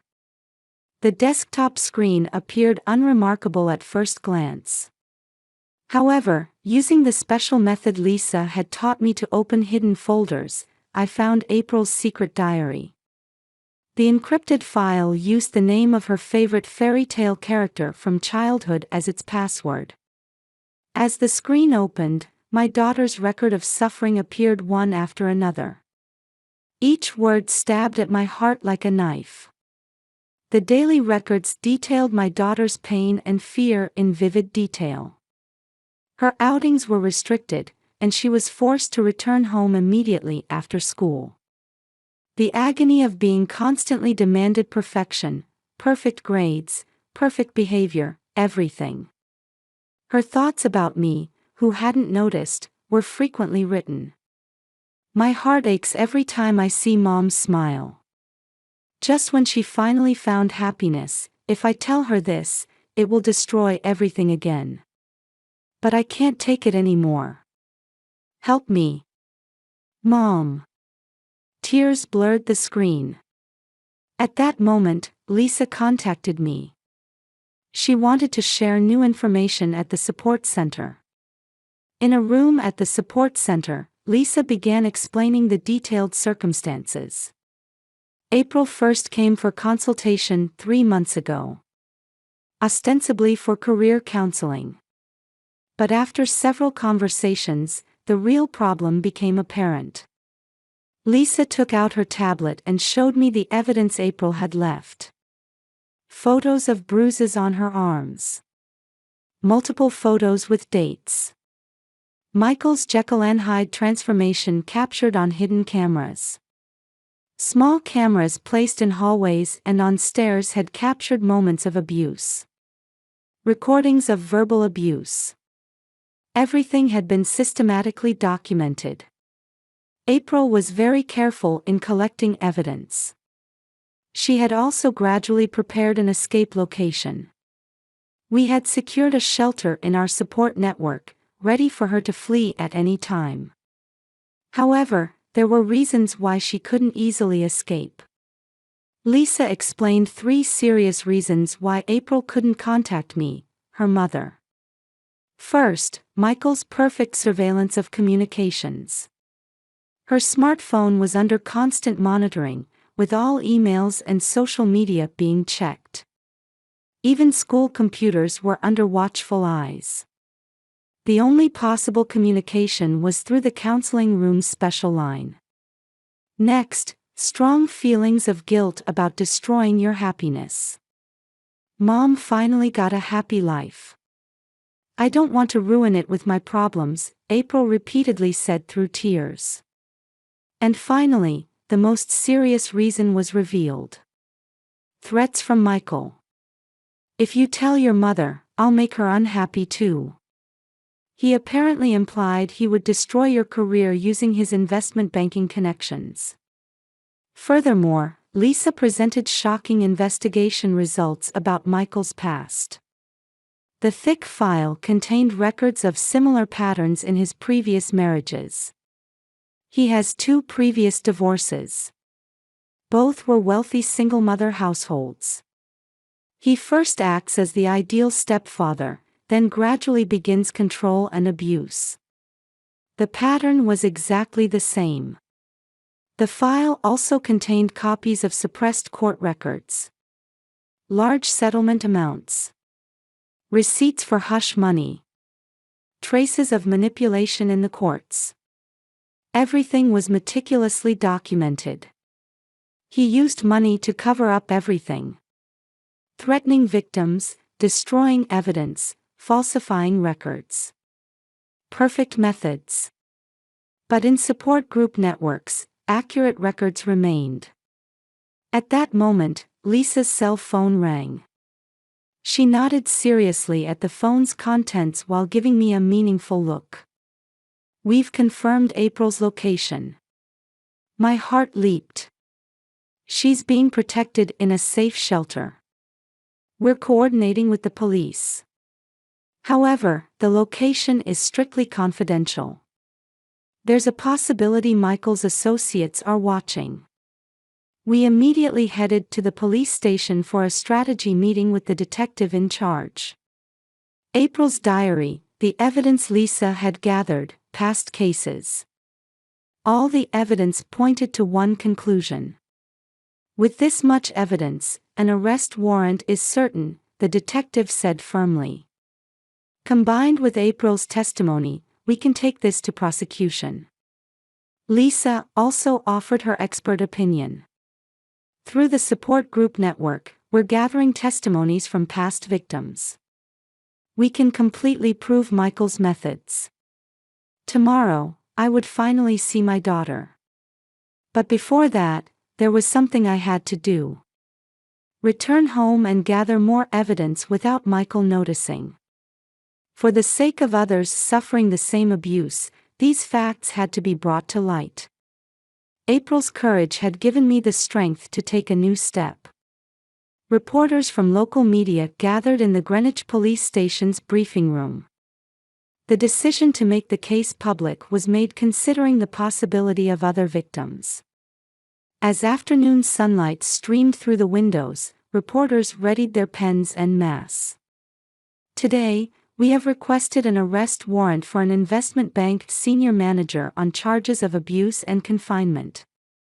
The police chief's voice echoed through the silent briefing room. As camera flashes flickered, the case overview was revealed. Abuse by a stepfather in an upscale residential area. A public face and a private face. Cover-ups using money and power. All facts were disclosed in a matter-of-fact tone. While outwardly portraying himself as an exemplary citizen devoted to charitable activities, the suspect committed serious abuse at home. Furthermore, similar past cases have come to light, and suspicions of organized evidence destruction have also emerged. Reporters' pens moved in unison. Questions flew. The chief responded calmly, disclosing only necessary information. I watched from the back of the briefing room. I could almost see tomorrow's newspaper headlines. The true nature of a man known for his charitable activities and considered a community role model was about to be revealed. At the investigation headquarters, detectives continued piecing together new evidence. Surveillance camera footage. Communication records. Bank transaction histories. Michael's past behavioral patterns gradually came into focus. With this much evidence, a guilty verdict is certain, the detective in charge told me. It will be a long investigation, but we'll ensure he faces justice. When I returned home, Michael was waiting. The TV news was breaking the story at that very moment. The announcer's voice echoed through the quiet living room. Today, Greenwich police announced a domestic abuse case involving a prominent investment banker. The scene of the police station briefing appeared on screen. Michael's expression no longer showed his usual calmness. I could see him trying desperately to control his trembling hands. "What have you done, Caroline?" A low, growling voice. His eyes held a dangerous light I'd never seen before. But I wasn't afraid anymore. Now that I knew of April's suffering, there was no need to fear. "What have I done? What have you done?" Suppressing my trembling voice, I questioned him. The words I had practiced many times came naturally. "Why did you hurt my daughter?" Michael's eyes wavered for just a moment. But they quickly returned to their cold gaze. There was now his true expression, no longer needing to keep up appearances. "Because you didn't notice. Even though I tried to create a perfect family." At those words, my anger exploded. Emotions I had suppressed for years burst forth all at once. "Your idea of perfect means control, doesn't it? Just like in your previous marriages. Controlling everything, and when things don't go your way, you resort to violence." "I know everything, April's bruises, the surveillance, the threats, all of it." Michael's expression transformed. The mask of the elegant gentleman fell away, replaced by eyes like bottomless darkness. It was the moment his long-hidden true nature finally surfaced. "Shut up. What do you know?" The moment he lunged at me, the front door burst open. Several police officers entered with guns drawn. Michael looked around for an escape route for a moment, his eyes fixed like a cornered animal. Then he bolted for the backyard. But police officers were waiting there too. A complete dragnet had been laid. As handcuffs were placed on Michael, no dignity remained in his expression. No longer an investment bank senior manager or philanthropist. Only the true face of a violent controller remained. The police efficiently began searching the house. Computers, phones, documents. And from Michael's study, new evidence emerged one after another. Settlement papers with past victims. Records of hush money. Instructions for manipulating lawyers. Traces of what had seemed perfect cover-ups were all about to come to light. "This evidence is extremely important," an investigator told me. "We can prove connections to past cases as well." And finally, the long-awaited moment arrived. "Ma'am, it's over now," the investigator told me. "We're ready for you to reunite with your daughter." At those words, tears began flowing uncontrollably. The long nightmare that had begun with my remarriage 6 years ago was finally about to end. In the car heading to Lisa's house, my heart was pounding violently. Outside the window, the evening sky was beautifully stained with color. Driving through winding residential streets, we arrived at a modest house. The front door opened, and Lisa smiled gently. And behind her, "Mom." A faint voice. But undoubtedly April's voice. My beloved daughter's voice, heard for the first time in 6 days. I rushed forward and held my daughter tightly. Warm. A real presence. Large tears wouldn't stop flowing. April's body trembled slightly in my arms. "I'm sorry, Mom," April said through tears. "I ruined your happiness." No, I answered while stroking my daughter's head. I'm the one who should apologize. I'm sorry I didn't notice. But it's okay now. I'll never let anyone hurt you again. Lisa quietly watched this reunion from a distance. Without her guidance, this day might never have come. In my heart, I offered deep gratitude. Sitting face to face, we exchanged words for a long time. About the days of terror. About the feelings she had suppressed. About Michael's threats. And about what comes next. April continued talking, as if releasing everything she had held inside. Let's look for a new house, I said while holding my daughter's hand. We'll start a new life, just the two of us, wherever you'd like. We don't need to worry about anyone's eyes anymore. April nodded slightly. Though shadows of anxiety still remained in her expression, there was also definitely a light of hope. Her genuine smile, long suppressed, was gradually returning. Lisa said she'll help with counseling, April said. And I'm thinking of joining a group of people who've had similar experiences. Maybe my experience can help someone else. I nodded too. We still have many things to overcome. But we're not alone anymore. From now on, we'll solve them one by one, together. The evening light streaming through the window gently illuminated our new beginning. Finally emerging from the long darkness, we could stand in the light. There will surely be difficulties in the new life ahead. But never again will we need to fear anyone's control. While gently stroking my daughter's hair, I made a firm vow. From now on, we'll grasp true happiness, together.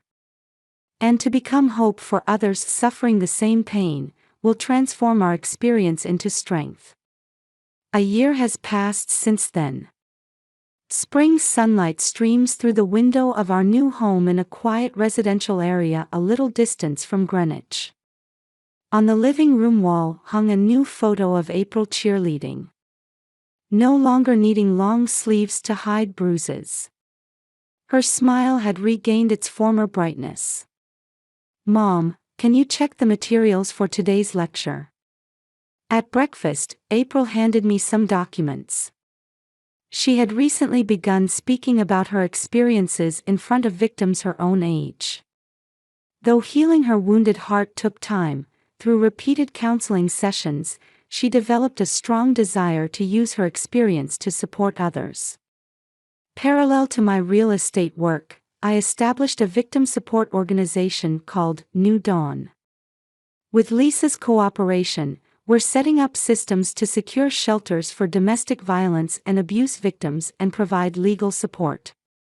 We hold regular consultation meetings on weekends, listening to many victims' voices. After graduating high school, April decided to pursue a career in psychological counseling.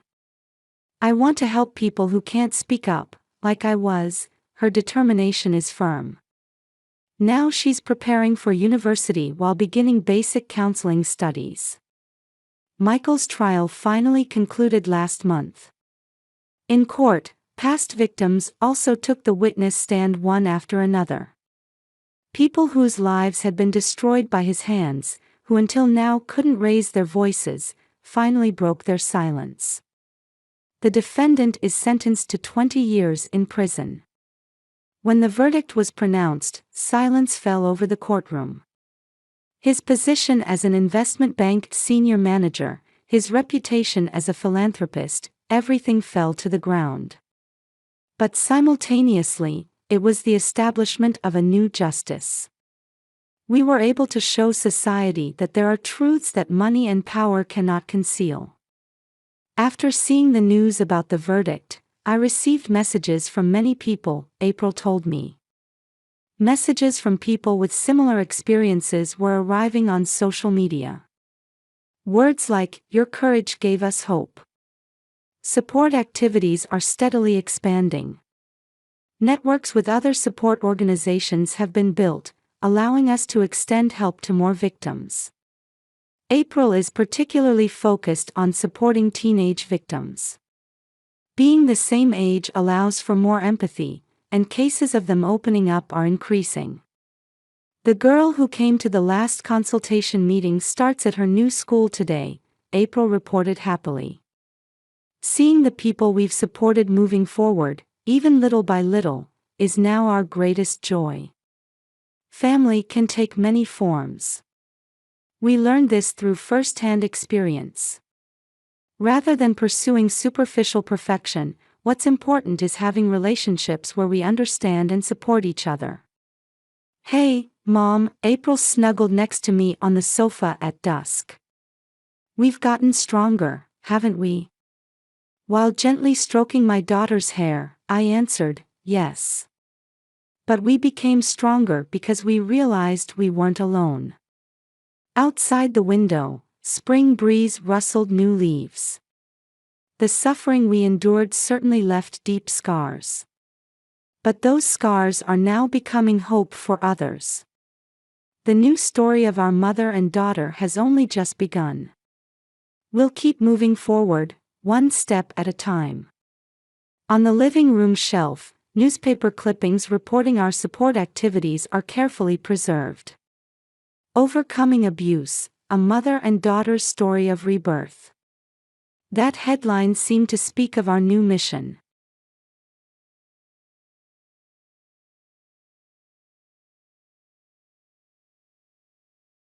On a crisp May morning, with fresh greenery all around, Rebecca Thompson woke up before her 6:30 a.m. alarm clock, as usual.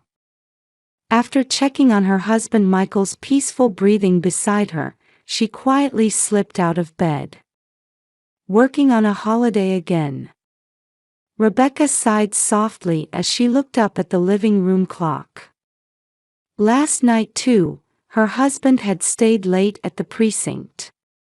Since his promotion to chief detective was decided, Michael's life had changed significantly. Standing in the kitchen, Rebecca quickly began preparing breakfast. Blueberry pancakes were her daughter Emily's favorite.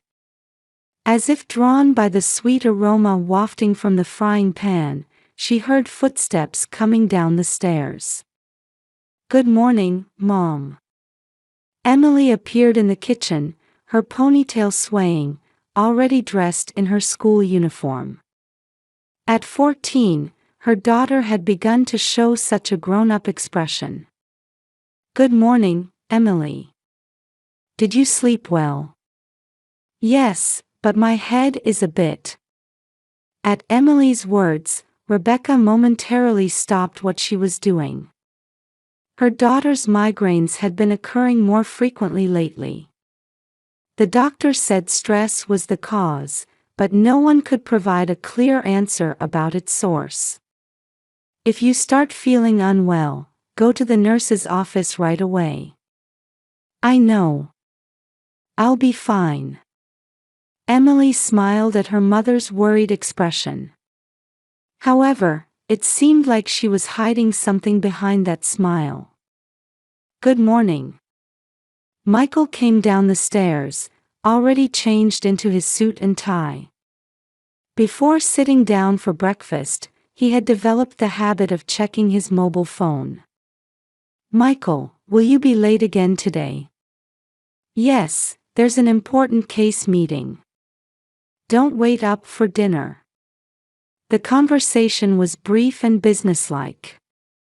The family laughter that once filled their breakfast time had somehow disappeared. "I'm heading out." Michael hurriedly took just one bite of pancake, drained his coffee, and rushed toward the entrance. "Dad, the good luck." Emily's words were cut off by the sound of the door closing. The good luck hug she used to give her father every morning had often been skipped lately. Through the window, Rebecca saw Linda Wilson, their next-door neighbor, preparing for work. As Linda loaded packages into her Amazon delivery van, their eyes met, and Rebecca gave a slight wave. Their neighbor of 15 years always offered a warm smile. However, this morning, she wore a somewhat worried expression. "Mom, I'm going too." Emily stood up, shouldering her backpack. "Be careful. Call me right away if you start feeling unwell." "I will.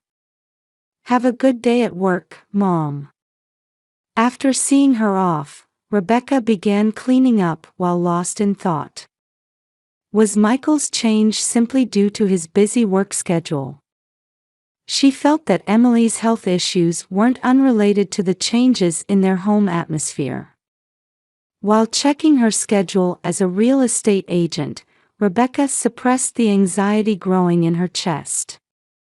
She had an appointment to show a new property in the afternoon. She needed to finish the paperwork at the office before then. On her way to the entrance, she caught a glimpse of herself reflected in the large living room window. Beneath the expression of a businesswoman in a navy suit, signs of fatigue were visible.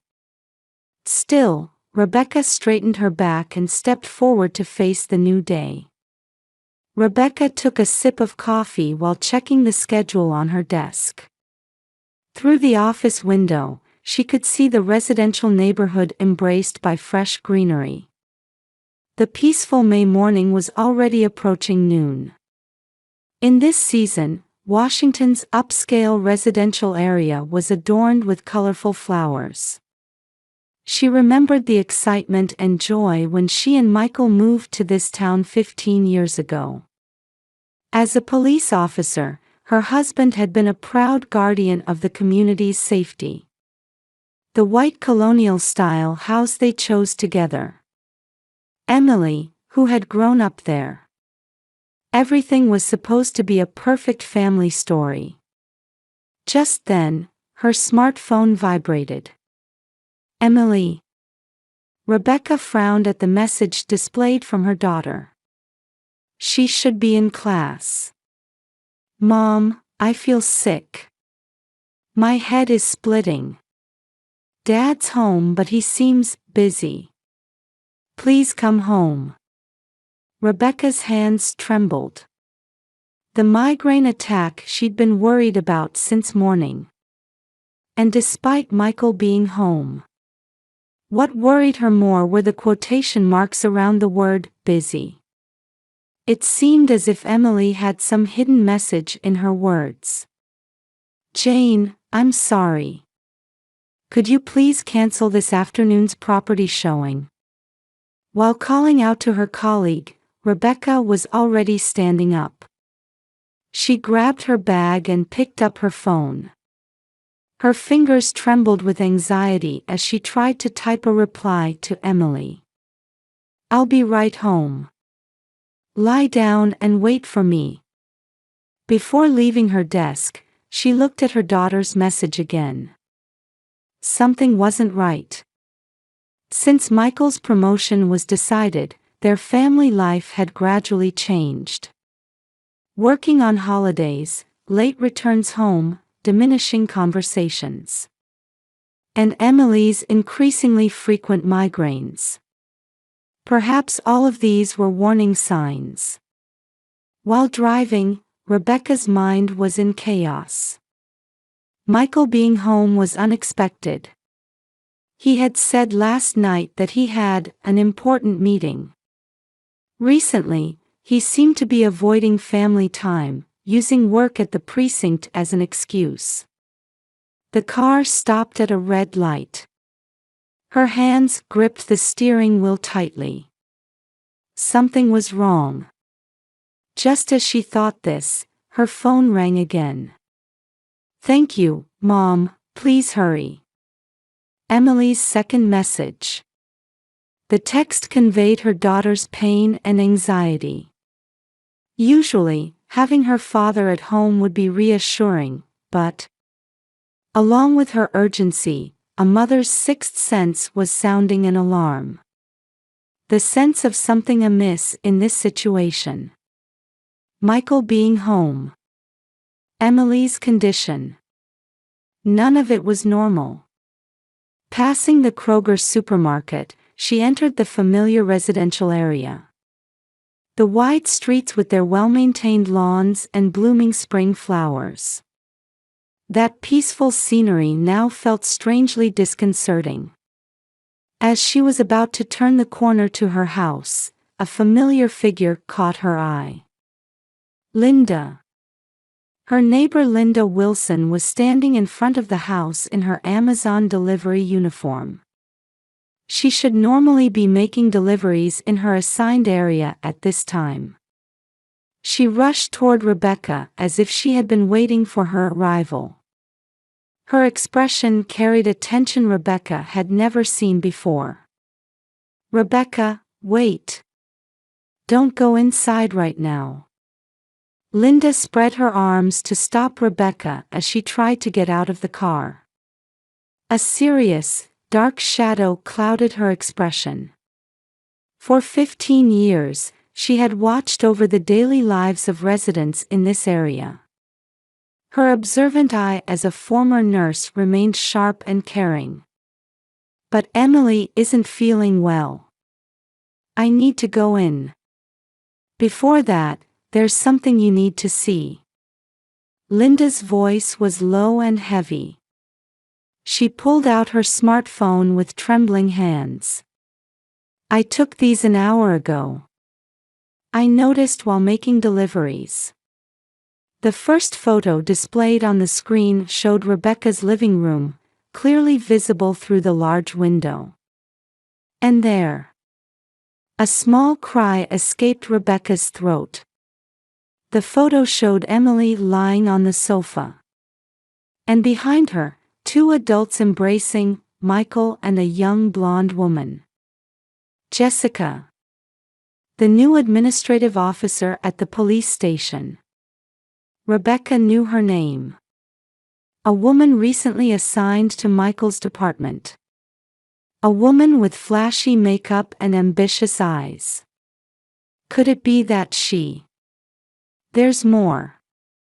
Linda showed her more photos one after another. Pictures taken through the bedroom window facing the backyard. The two of them going up the stairs. And most heartbreaking of all, Emily, alone. Rebecca's heart froze at the photo of her daughter curled up on the sofa, suffering from a migraine attack, completely ignored. Abandoning their beloved daughter. As a mother, this was absolutely unforgivable. Why did you take these photos? I've been doing delivery work in this area for 15 years. I'm used to spotting unusual situations. And Linda hesitated for a moment. I've been through something similar. With my ex-husband. That's why I couldn't just look the other way. Linda's voice mixed the coolness of a former nurse, the anger of a longtime neighbor, and the pain of past experiences. But I'm worried about Emily. As Rebecca tried to head toward the house again, Linda gently grabbed her arm. Let's call the police. This is child neglect. And adultery and betrayal. Cold words fell from Rebecca's lips. Her husband was chief detective at the police station. Inappropriate conduct while on duty was more than just adultery, it was a serious matter. A betrayal of the police organization. And above all, a betrayal of family. I'll be a witness. I have all the photo and video evidence. To protect you and Emily. Rebecca slowly nodded at Linda's words. With trembling fingers, she operated her phone. Before pressing the emergency number, she looked into Linda's eyes once more. Her neighbor's eyes showed strong determination and kindness. Thank you.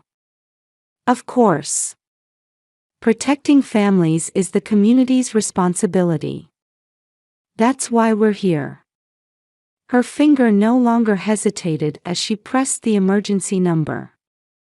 This was the beginning of a battle to protect her family, and above all, her beloved daughter. The first patrol car arrived just minutes after the call. As 2, then 3 more cars arrived, their blue and red lights flashing. Uniformed officers stepped out one after another. Neighbors began peering through their windows at the scene. "Are you Rebecca Thompson?" The first female officer who approached placed a gentle hand on Rebecca's shoulder. Her nameplate read Lieutenant Sarah Johnson. Her eyes held the calmness of experience. "Yes, my daughter is inside. She's having a migraine attack. Don't worry. First, could you tell me the details of the situation?" Linda stepped forward, offering her phone. "I have evidence.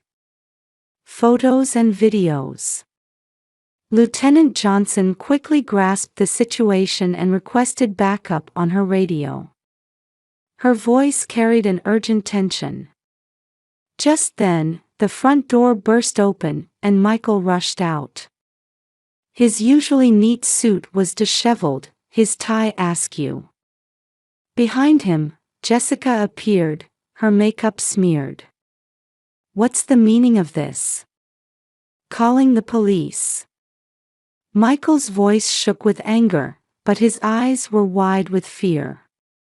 His position as chief detective, his reputation within the police force, everything was about to crumble. That desperation distorted his expression. "There's nothing wrong here. This is just a misunderstanding." Just as Jessica tried to shout, uniformed officers quickly surrounded them both. "Mr. Michael Thompson, please remain where you are." Lieutenant Johnson's voice rang out clearly. "Johnson. I'm your superior. Withdraw this order."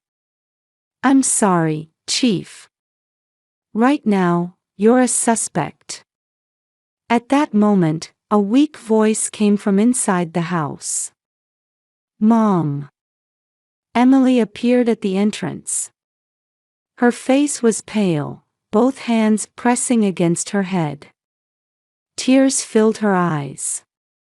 As Rebecca tried to rush to her, the sound of an approaching ambulance siren grew closer. "Wait, Rebecca." Linda held her back. "Let them secure the evidence first. For Emily's sake too."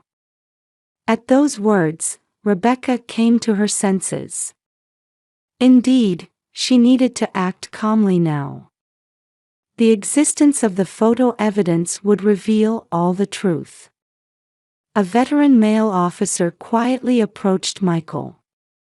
The eyes of his former colleagues showed sadness and disappointment. "I've done nothing wrong. This is. Michael's voice gradually grew smaller. Beside him, Jessica suddenly broke down crying. "We love each other. No one can interfere." Her hysterical screams drew the attention of neighbors. Several cars had already stopped on the street, creating a tense atmosphere. Paramedics tried to get Emily onto a stretcher. Rebecca gripped her daughter's hand tightly. "It's okay, Mom's here with you." Emily nodded weakly. Her eyes held the weight of truth she had been hiding for so long. "I'm sorry, Mom. I couldn't tell you. Dad changed. You did nothing wrong. Everything will be all right now." As mother and daughter conversed, officers efficiently secured the scene. Evidence collection, witness interviews, area control. Everything proceeded with professional precision. Just then, a black SUV cut through the line of patrol cars. A man in civilian clothes stepped out. An internal affairs badge gleamed on his chest. "I'm Robert Williams from Internal Affairs." His appearance changed the atmosphere at the scene. Misconduct by police officers, especially high-ranking officials, was treated as a serious matter affecting the entire organization. "Mrs. Thompson, may I speak with you in detail?" Williams' voice was surprisingly gentle. "After your daughter's examination, of course. Her health is the top priority right now." Rebecca nodded gratefully. As she was about to get into the ambulance, Linda called out, "I'm coming too. My old nursing experience might be helpful." Under the high sun and blue sky, the ambulance siren wailed again. Michael being put into a patrol car, Jessica crying hysterically, officers carrying out evidence. Everything burned into Rebecca's eyes as if in slow motion. Gripping Emily's hand, she thought, this isn't the end. Rather, it's the beginning of a new battle. "Ma'am, we're ready to depart." The paramedic's voice brought Rebecca back to reality. In her mind, her past life flashed by like a film reel. But at the same time, new determination was sprouting. To protect her beloved daughter. To restore lost justice. And to rebuild her own life. The ambulance started moving. The siren's sound announced a new beginning. The silence in the city hospital's waiting room was marked only by the ticking of the clock's second hand. It had been an hour since Emily's examination began. Rebecca sat in the hard chair, clasping her hands tightly. Beside her, Linda silently offered her coffee. "Thank you." Just then, the examination room door opened. A middle-aged female doctor approached with a gentle voice. Her expression revealed a serious situation. "Emily's condition is stable. However." The doctor paused once, then continued carefully. "It seems repeated psychological stress has been causing her migraines. She must have been suffering for quite some time." A sharp pain shot through Rebecca's chest. As a mother, she felt guilty for not noticing her daughter's suffering. "Can I see her?" "Yes, please. Though the police are also waiting. They need her statement." Entering the hospital room, Emily lay in bed by the window. She was breathing peacefully while receiving an IV drip. When Rebecca held her daughter's hand, she opened her eyes slightly. "Mom. I'm sorry. I should have told you sooner." "No, I'm the one who's sorry. For not noticing." Internal Affairs investigator Robert Williams watched their quiet dialogue from the corner of the room. He seemed to be waiting for the right moment. "Young lady, may I ask you a few questions?" Emily nodded slightly. There was no more hesitation in her eyes. "Dad started changing about 6 months ago." Her daughter's testimony was surprisingly detailed. The changes in Michael's return times, the decrease in family conversations, and the beginning of his relationship with Jessica. Everything coincided with when his promotion to chief detective was decided. "At first, I thought he was just busy with work. But..." Emily's voice trembled. "One day, when I went to the police station for something, I saw Dad and Jessica." The testimony revealed even more shocking facts. Inappropriate relationships within the police station, rendezvous during working hours, and even the possibility of organizational cover-ups. Dad said, "Don't tell anyone." Rebecca's heart clenched at her daughter's tears. But at the same time, she felt deep love for her daughter's courage in speaking the truth. Meanwhile, another shocking development was occurring at the police station. Background checks on Jessica Miller revealed terrifying facts. She had used similar tactics at multiple police stations in the past. Approaching married police executives, obtaining information about promotions and privileges. In the process, personal information leaks and investigation information breaches had occurred. Requesting a statement from suspect Michael Thompson. In the interrogation room, Michael sat slumped before his former colleagues. I just. His weak voice echoed in the stark room. When my promotion was decided, she approached me. At first, I thought it was just administrative consultation. But his statement gradually revealed the darkness within the organization. Police internal factions, promotion maneuvering, and Jessica's schemes taking advantage of it all. By the time I realized, I couldn't turn back. She knew everything. My weaknesses, desires, and fears. However, Michael's words of regret couldn't change the irreversible reality. Williams returned to the hospital and shared the new facts with Rebecca. "Ma'am, this is no longer just a domestic issue," he continued quietly. "The possibility of organizational corruption has emerged. Your testimony could be key to revealing the truth." At those words, Rebecca felt a strong determination. This wasn't mere revenge. This was a battle to restore justice. Linda's photos and videos will be crucial evidence. Rebecca turned a grateful look toward her friend who had been silently supporting her. "We have the community's support." Linda's words carried strength. Support offers had already arrived from local social workers and church groups. At dusk, the setting sun through the hospital room window gently illuminated Emily's sleeping face. Rebecca had just finished a phone call with her lawyer. "We'll proceed with the divorce preparations. Emily's custody will undoubtedly go to you."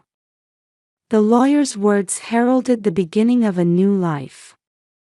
"Mom," Emily called out in a thin voice as she woke up. "What's going to happen to us now?" Rebecca answered while gently stroking her daughter's hair. "Don't worry. We have people on our side. And most importantly," she smiled strongly, "we have each other." 4 months later, Rebecca and Emily had moved to a different street in the Washington district. Though not far from their old house, it was filled with the breath of new life. "Mom, the pancakes smell good." Emily's footsteps coming down the stairs sounded lighter than before. The migraine attacks had stopped occurring. "This morning is special." Mother and daughter sat facing each other at the breakfast table with the scent of blueberries wafting through the air. Gone was the previous tension, replaced only by a peaceful atmosphere. "Hey, Mom." Emily put down her fork and spoke with slight hesitation. "Yesterday, I got an email from Dad." Rebecca's hand stopped for a moment. "From prison." Michael Thompson had received a 2-year prison sentence for abuse of authority and violation of public service ethics. His misconduct with Jessica Miller had left deep wounds in the police organization. "Dad says he's in a rehabilitation program. And he wants to see me." Emily's voice mixed with complex emotions. Rebecca carefully chose her words. It's up to you. There's no need to force yourself. Yes. I'd like to see him someday. But not yet. Rebecca quietly nodded at her daughter's words, which showed her growth. The doorbell rang, and Linda arrived for her morning greeting. She still stops by during her Amazon deliveries. Good morning, you two. Did you see today's news? Linda showed them her tablet screen. Police reform bill passed, strengthening anti-corruption measures. The incident had sparked reforms in the police organization. Establishment of internal reporting systems, strengthening harassment prevention measures, and enhancement of family support programs. Your courage brought about change. Linda's words deeply moved Rebecca. Indeed, the battle had been painful. However, its results had brought positive changes to society. By the way, how's the new job going? Rebecca nodded brightly at Linda's question. She now works as a counselor at a domestic violence support center. It's a job where she uses her own experiences to support people suffering in similar situations. Yesterday, we had a new client.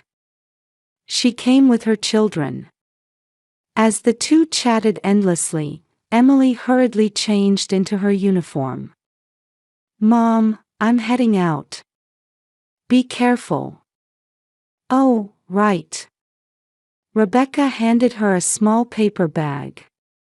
Your lunch. Good luck at cheerleading practice. Emily's eyes sparkled.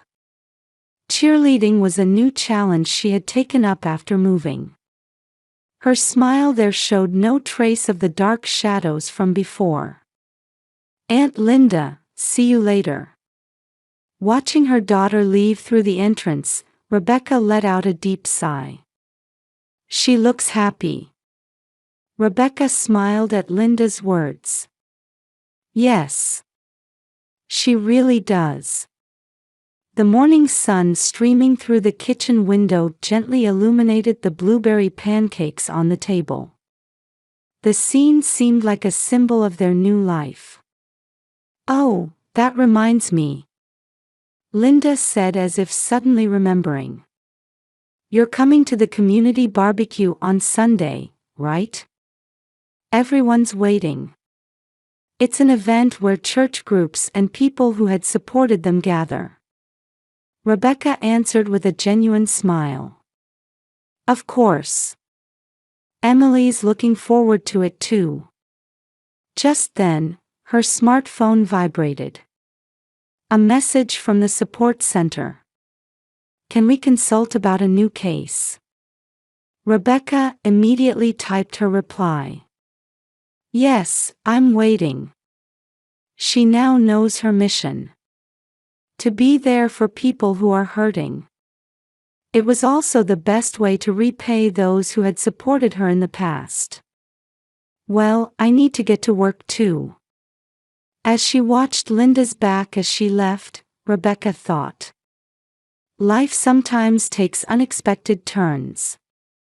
However, if you have the courage to face the truth, a path will surely open.